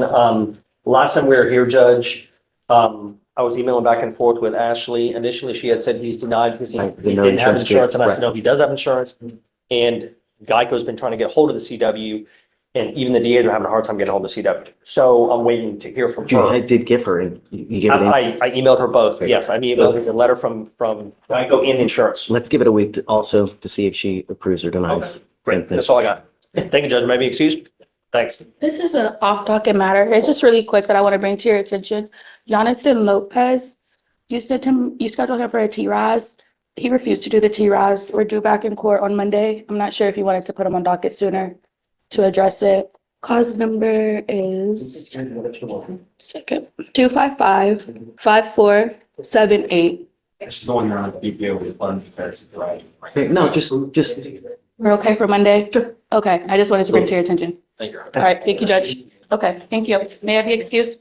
Was that it for arraignments, or do we have more? Do you know? Judge, I'm not sure. Who's the last arraignment? Judge, if you talk to Perez, Ricardo Perez. We just did that one. Yeah, we just did. Yes. Okay, I think that's all they were. Ms. Perkins. Good morning, Judge. Good morning. Hi. I have Mr. Christopher Allen on docket.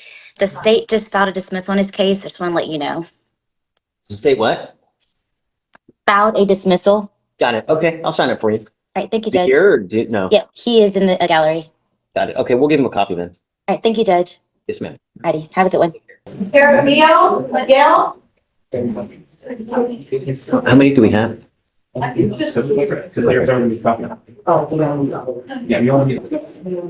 morning, sir. Good morning. Do you have a lawyer today? No, sir. No, Your Honor. You have the ability to hire a lawyer? I do. The only thing is, they're way more expensive than it would be to just pay off what I owe the county. I mean, how much does he owe? It's a theft by check. $141 in the, oh, wait, no. So one check was written for $1,377.63, and then one was written for $141.13. HEB? The tax assessors, Harris County tax assessor. I'll give you a lawyer today. That way you don't have to just start wasting a bunch of money. Do you mind appointing a lawyer? Yes. So just hang tight. I'll give you a lawyer here momentarily. Okay? I'll get on this side a little bit. Yeah. Right this way. Did you put an offer on the case? There is no offer on the case Do yet. you mind? Please. Good morning, Mr. Wilson. Do you have a lawyer today? She just reached back to me this morning, so she told me she's gonna contact me this evening when she get done with court. Hired her? I just got in touch with her. Like, I've been reaching out to her, but she just responded. Okay. Do you want more time? Yeah. Okay. Head on over to Victoria. We'll give you more time. Are you ready? I sent you an email on that. Danielle? Yeah. We had addressed it before. Yeah, it was, you sent him to get a drug test on the first BVR. And then it came back positive for opioids, I think. And they said they wanted to send it to a lab. I provided a list of the medications.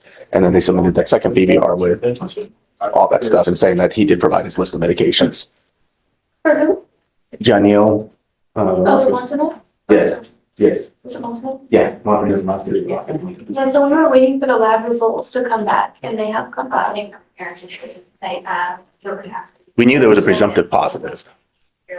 Yes, the presumptive came back. If she says some positive for alcohol, right? No, just opioids. It's a he.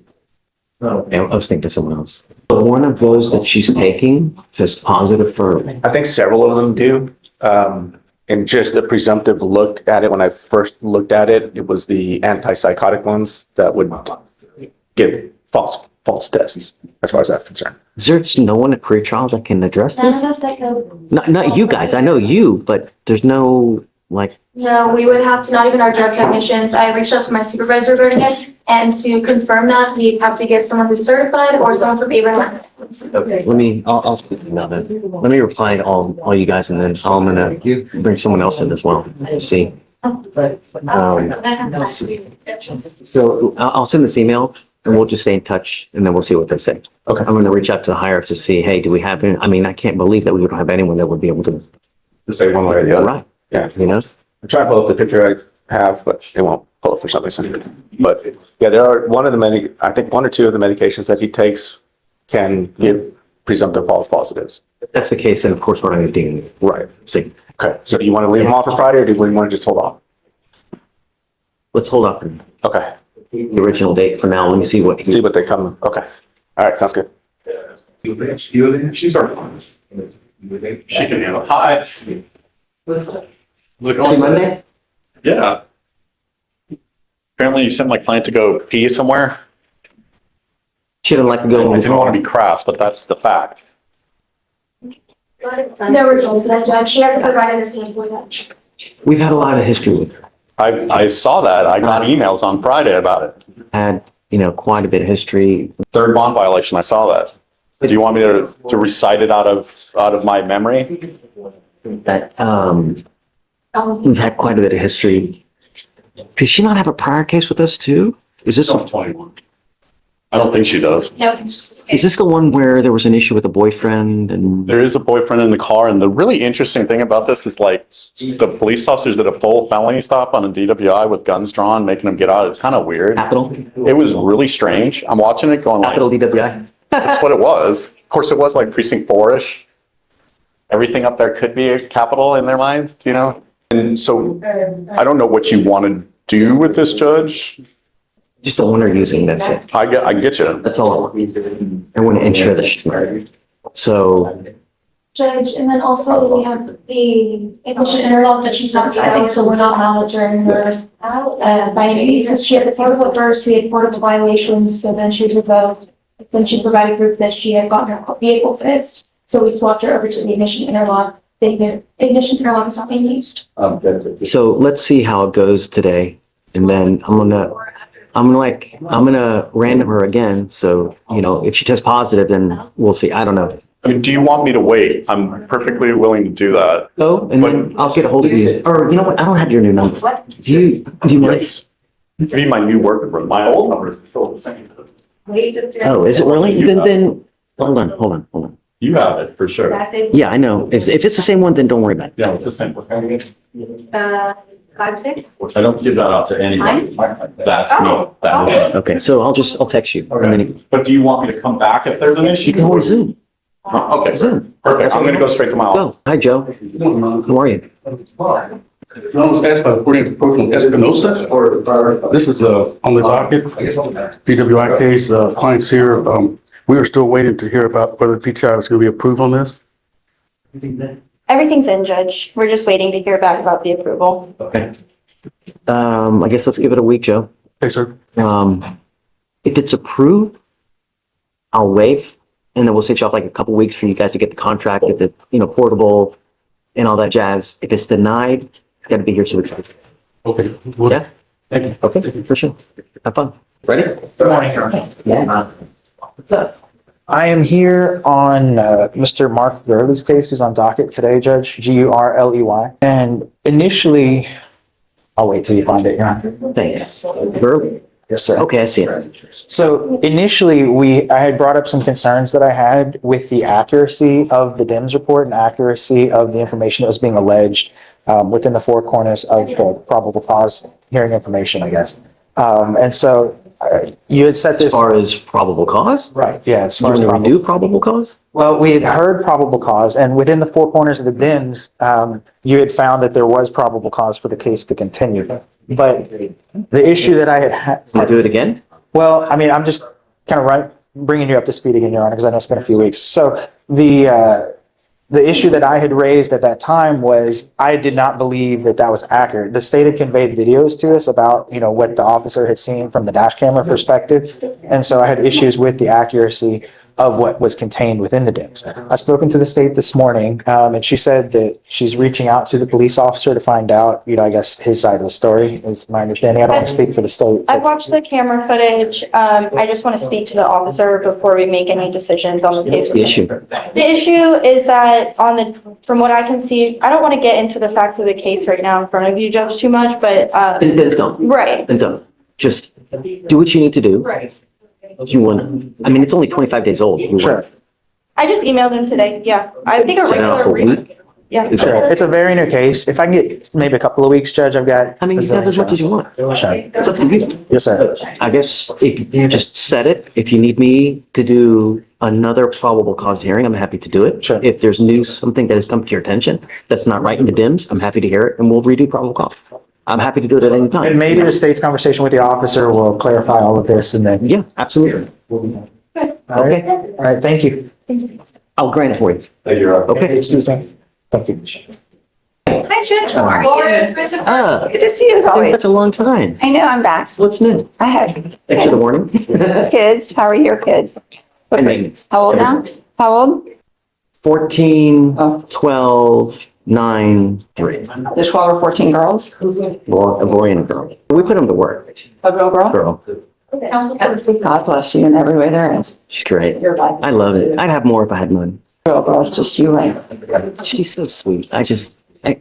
Great. We've been there. We were 12-year-old, 13-year-old, 14-year-old girls. Those schools rough for 12-year-old. They're hard. It's okay. They come out of it. Yeah. You can't just give it time, patience, you know? I have Miss Bookman, who's not on your docket. Okay. She was here on Friday, and she's hired me on a DWI, and she has 2 trips planned, and she has to do UAs. One is out of the country, one is not. How do you handle that? So typically, if they're out, we have them, if they're in the United States, we have them go to like a quest, wherever they are. Okay. They get called on to do this. Get the results you get to us, we're happy. Okay. If they're out of the country, how long? She'll be out of the country for 5 days. So let her know. Yes, to her. Let her know not to use. She's going to get tested as soon as she gets back, just so that she knows. Okay.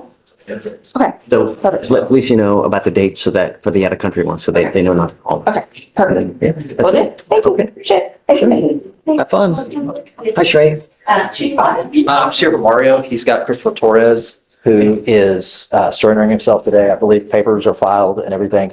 But he had, and I'm a little unclear on the details because I wasn't here, but he had brought an AA log that I believe you were gonna, if he had shown you that. Well, no. I said be creative with what, and I would consider waiving the fee.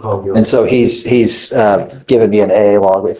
All right, give it to the court all the time. See it's going. He's gone almost every day. There were some wildfires that he had to be evacuated from. So that's the only day or a couple of days he was Torres. And Mario's off picking a jury across the street. Otherwise, he'd be here himself. The reason I had the problem is because he has a prior intox assault where there's like, and now we have another second. Understood. So that's the problem I had. And I was hoping more than just 11 classes. Okay, here, let me give that back to you. Christopher Torres, come up. So, Mr. Venus, correct me if I'm wrong.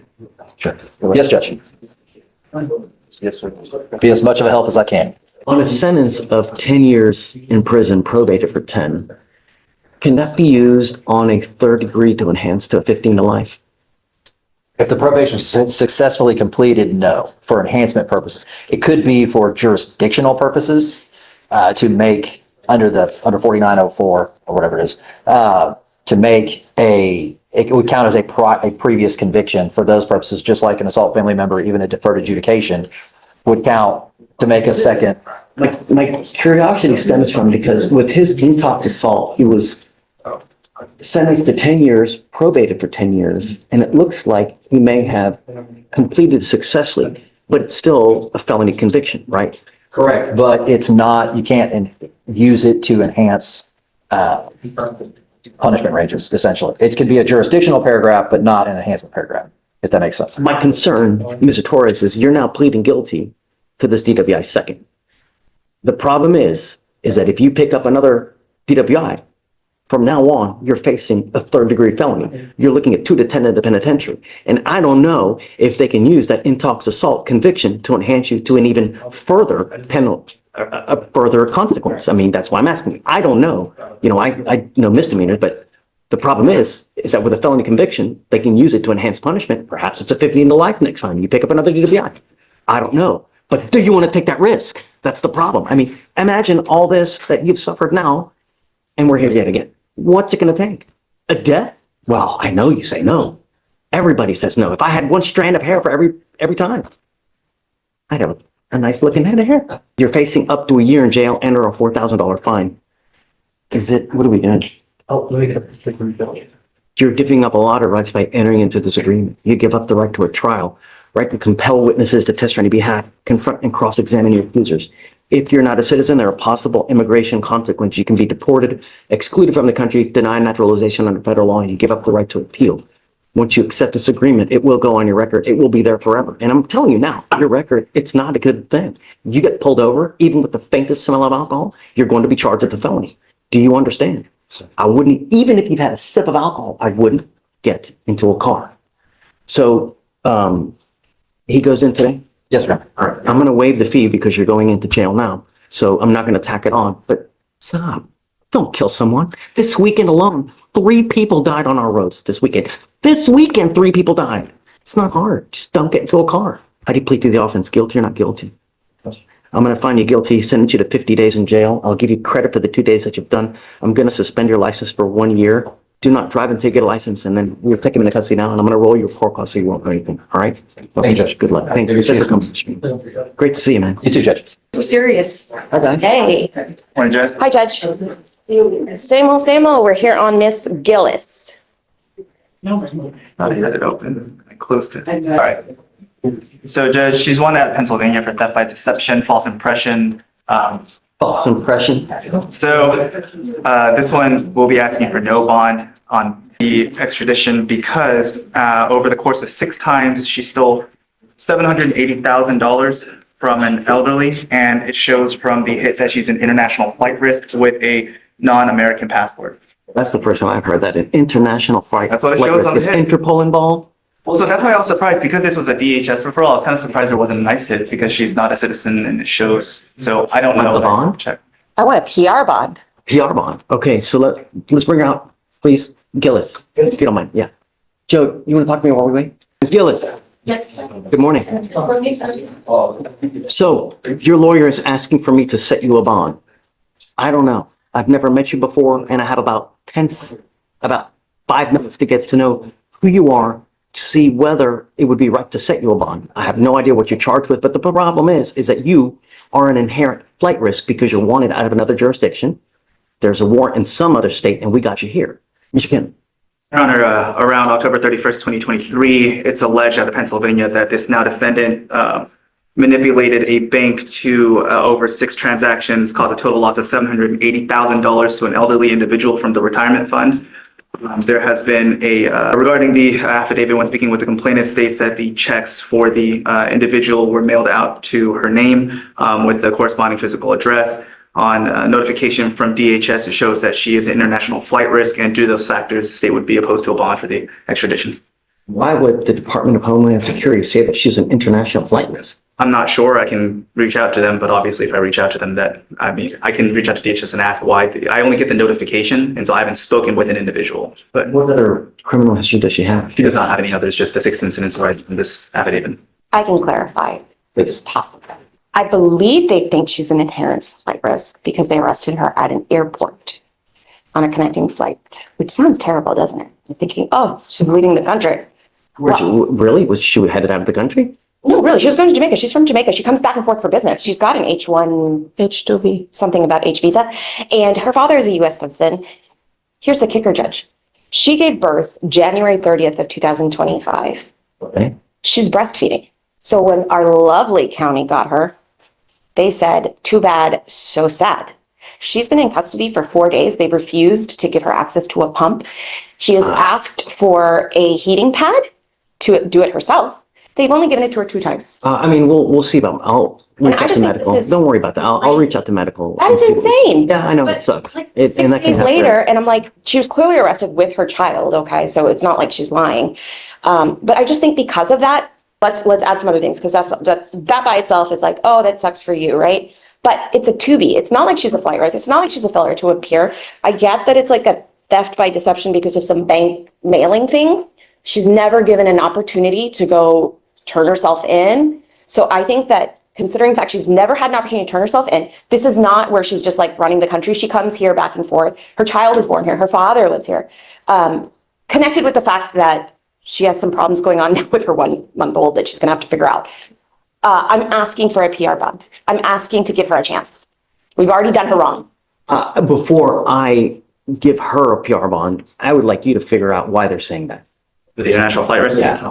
I'm more than willing to. Not only that, but you're telling me that she does this all the time? Let me see. Do you go back and forth? You can tell the judge yourself. I have a travel visa. I have a visiting visa for the US, which is a 10-year visa, and also have a H2 visa, which is a work visa.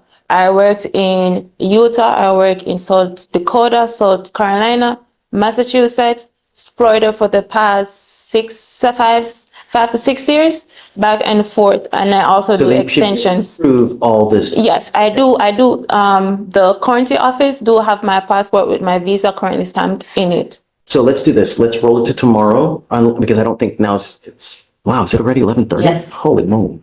So they do have it downstairs in the old. Tomorrow, I want proof that she does all this international travel routinely, so we know that she's not just trying to take off. No, sir. And then I'd like you to reach out to them to see why is she international flight risk. Is it a 2B? It is. You know, I'd like to know how they justify saying that, right? Or do you just think because she's on a flight now? I don't know. I'm perfectly willing to call. I'm just obviously aware of making the call to DHS regarding the pending Pennsylvania charge. I've always got the trigger, so. Because she doesn't have an accident right now, but because she's on a visa in terms of what they decided to remove. This is crazy. So like I said, I'm willing Then ICE is going to put a hold on her. That's what I mean. It's like ICE is going to do it regardless. ICE has not put a hold. No. If she's here with the proper documentation, they're not going to put a hit on her. If she's here with the visas, then there's no reason for her to put a hit. Judge, they're deporting students nowadays, but hey, that's okay. All right, I'd like to put you on the email with medical about the breast pump. I find that outrageous. Yes, I will help you with that. Don't worry. But I'm not prepared to set her up on yet with Mr. Kim saying the international, and then she's on a flight to Jamaica. We'll get the proof. I'm going to have to zoom in tomorrow though, but I'll get it handled. Sure, of course. Yes, sure. How are you, Judge? Good morning. Good morning. Still, yes. Judge, I'm here on Jesus Figueroa. It's approaching on a plea. You're on? Okay, are you ready? Oh, it's a second DWI? Is it a true first? It's a true first. Okay, I'm okay with it. Come on. That's why I was. Okay. All right. Good morning, Mr. Figueroa. Good morning. Sir, you're charged with driving while intoxicated. You're facing up to a year in jail and/or a $4,000 fine. It looks like the state is going to reduce that, take off the enhancement. So now you're facing only 6 months in jail and/or a $2,000 fine. You've worked out an agreement where they're offering you 3 days in jail with credit for the 2 days that you have done. You need to understand that this charge will now go on your record as of today. It's going to be there for the rest of your life. What we're doing today, from now on, you're facing a minimum of 30 days in jail for any new cases that you pick up. No more proverbial slaps on the wrist. Do you understand? You give up a lot of rights by entering into this agreement. You give up the right to a trial, right to compel witnesses to testify on your behalf, confront and cross-examine your accusers. If you're not a citizen, there are possible immigration consequences. You can be deported, excluded from the country, denied naturalization. You give up the right to appeal. Once you accept this agreement, there's no turning back. Do you understand? Yes. This is what you want to do. Yes. How do you plead to the offense of driving while intoxicated? I'm going to find you guilty. I will follow the agreement, sentence you to 3 days in jail, granted you credit for 2. I'm now going to suspend your license. I have to. I'm going to suspend it for the minimum, which is 90 days. From now on, you get pulled over. An officer's going to see this. Even the faintest smell of alcohol, dope, anything, you're going to go down. So don't get into a car, even if you've had a sip. You understand? Yes. All right. Good luck. Thanks, Josh. And we filed a DPS waiver search. I'm going to waive your fines and fees that would normally be $4,500. That's what you would normally owe with a case like this. You pick up a second DWI, it's $6,000. Do you understand? Yes. And a minimum of 30 days in jail. Get the clue. All right, good luck. You can. Thanks. Judge, I have another case. Last name is Said, S-A-I-D. I'm here, Attorney Russell Newman is in trial. He wanted me to take care of this case, but he's not present. He's not here today, Judge. I'm going to end up revoking it then. He was supposed to go. Yeah. Well, let's see. Do you know Said? Did he show up? We got notification that he did not. Got it. Okay. I'm going to end up revoking it. Something his father has been in touch with me. No, he's supposed to be here. This is the second time we've done this. The case, it's old. Yeah. No, it's 250 days old. Okay. He knew it because I admonished him. Right. Ad nauseum last time. Okay. So we'll see what we can do with it, Judge. All right. Thanks. Thank you. All right. 5,002 on both. Is this the one from last week? Did you get it done? We did. I just heard we got denied for PTI. Yeah, I'm shocked. I thought it was a good mitigation package. Just due to the accident and the details of the driving fast, he was denied. What do you want to do? I'd like to set it for trial. Well, actually, I'd like to have a compliance hearing. There's some discovery that is missing. The state brought it to my attention. I'll let the state. It's so there was multiple agencies on the scene. It appears that we only received discovery from one of the agencies and the other agency did not submit discovery to us. I have watched the footage and I've been able to identify the other officers on scene and I've been in contact with them. I just haven't received the discovery yet. How long do you think, have you spoken to them or no? Yes, I've spoken to the, What did they say? Do they have it? they would need to look. I think there might be an additional offense report out there and I think there might be an additional body worn camera. Okay, so let's do this. Let's do this. I'll set it for a compliance hearing on Friday. Subpoena the office, well, I mean, you're judging, if we don't have this by then, I mean, yeah, because the case is like, case, right? you know? This is an issue I've seen with this particular agency. What agency is it? What the flip? I've seen it where their system goes by offense report number, but sometimes they may have a different offense report number. So then when the body worn camera comes back, it tracks to a different number. There's a way that HPP can pull it up by their own name and badge number, but we don't have access to that. We just pull it up by the offense report number. I've seen that in felony. It's bit me in the behind before when I was at trial where, you just don't know the body came from. Okay, I mean, I guess Friday. Blaze, what do you think? I mean, it's been 261 days. I think if we are telling the officer, like, you need to have it by then, I'm hoping the deadline's fire. Okay, Friday. I have a scheduling issue for Friday, Judge. I'll Zoom in. I can zoom in. Well, what if he's gonna do a plea? Well, I guess it's, we'll see if it comes. See if it comes. Yeah, I think they may dump it. It's, Okay. Can I waive my client's appearance though? Okay. Thank you, Judge. I appreciate it. yes, ma'am. Good morning. Good morning, Judge. I was here on Friday on two cases, which is Manuel Cooch, COC, and then CUZ. Yes. And he's in custody, Judge, but right now he's in the 177. Okay, we'll roll with tomorrow. Yes, sir. And then another defendant is Neil White, and he was in custody and being processed on Friday, but it appears he made bond over the weekend, and he's not here, Judge. And he's got a bond violation, Mr. White bond violation report, and the state has filed a motion to revoke and raise. And he didn't check in, Judge. PR bonds on all these cases. Neil? Make sure White is in custody, right? No. No, I don't. It's all said he's in custody. At you going? You got Neil White? I'm showing bond made. I'll double check. Yeah, but Anthem separate by us, so we make sure you I mean, he's supposed to be here for these cases today. I mean, I guess maybe they get him a 7-day setting. I don't know.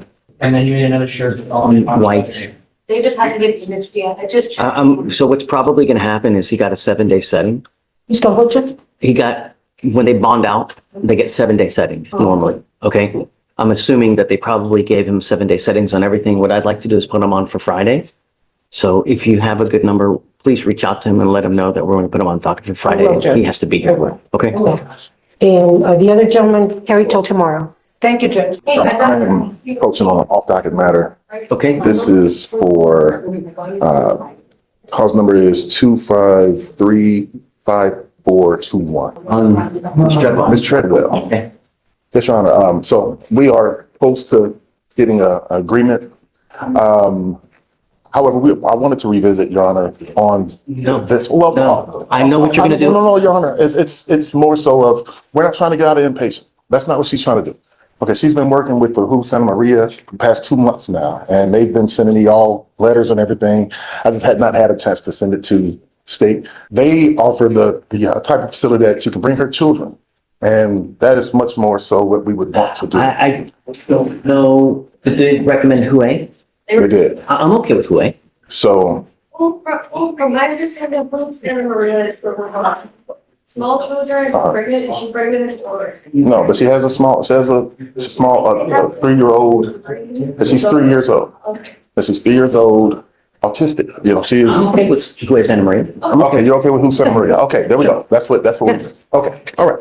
Absolutely. Thank you. I didn't want to know so fast. No. I want to make sure that it doesn't, if they're okay with the Santa Maria, I'm okay with it too. Okay. Yeah. Good deal. Totally. All right. Thank you. Yes, sir. Oh, this is what you were asking? Yes. It's just, Mr. Anthony Lopez. Yeah. It seems like he needs to pay out of pocket 1,500. Okay. So could we get 30 days, Your Honor? Once time served. Yes. How much do you want? 30 days. I'm not gonna do 30 days. This case is 210 days old. I mean, this should have done a long time ago. I'll give him a couple weeks, but Michael, that's right. So here's the deal. We don't, you gotta understand that the business that we're in, we don't trust people, right? Understand. We gotta have this stuff up front because we've been burned plenty of times. So if that's the route that you want to do, take the time served, you have to pay restitution first.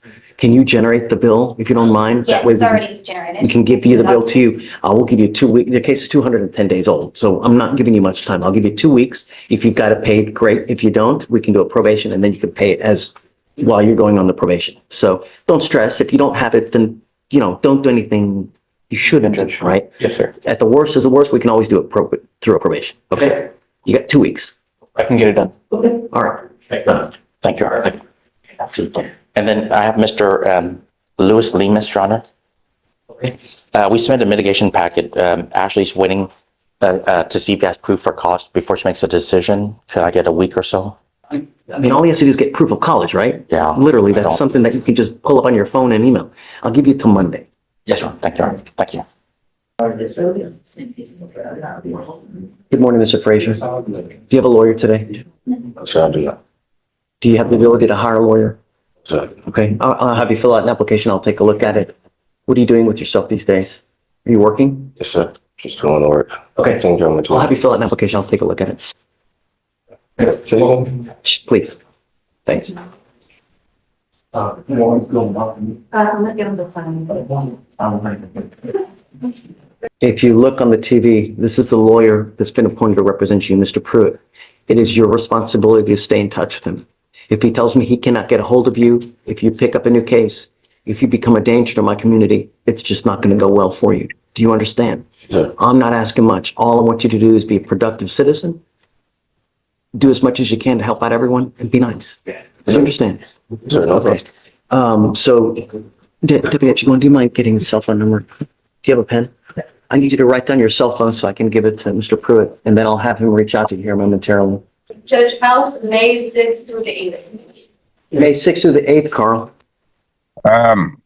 Thanks, Deputy. May the 8th is good. While you have this lawyer, Mr. Frazier, I will waive your appearance. Is that a 3-2 at the end or 3-3? 3-2? 3-2. Put the 532. Well, he's your lawyer. I'm going to waive your appearance so you don't have to waste your time coming to court. But you got to stay in touch with him. You understand? Sure. Okay, I've texted you to the cell phone. We'll have you sign your reset and then you're good to go. Okay, good luck, Mr. Frazier. Thank you, Judge. Thanks, man. Are you texting it to me or are you putting it in the? I chatted it to you. Oh, chatted it. Okay. Good Yeah, enough. so take care. Look at the chat, okay? Gotcha. Thank you. Are we doing a plea? Yes, Judge, but just want to make sure we do waive the DPS fine for Mr. Garza. Is it a first or is it a second? First, Judge? Yeah. Well, let's get this done because I need to take off. Yes, Judge. Sorry about that. I was a felon before. Don't worry about it. Okay. Mr. Garza, come up this one? Can you get the waiver? Yes, I'll do that right now. You now have 2 warrants for your arrest for failure to abide by the bond conditions for continually picking up cases. So we're taking you into custody now. You have the 2 warrants. So he goes with you. Big constitutional question. Does a strongly deterrence-focused judicial approach during repeated plea proceedings remain fully consistent with the Fifth Amendment requirement that guilty pleas be voluntary and free from coercive judicial pressure?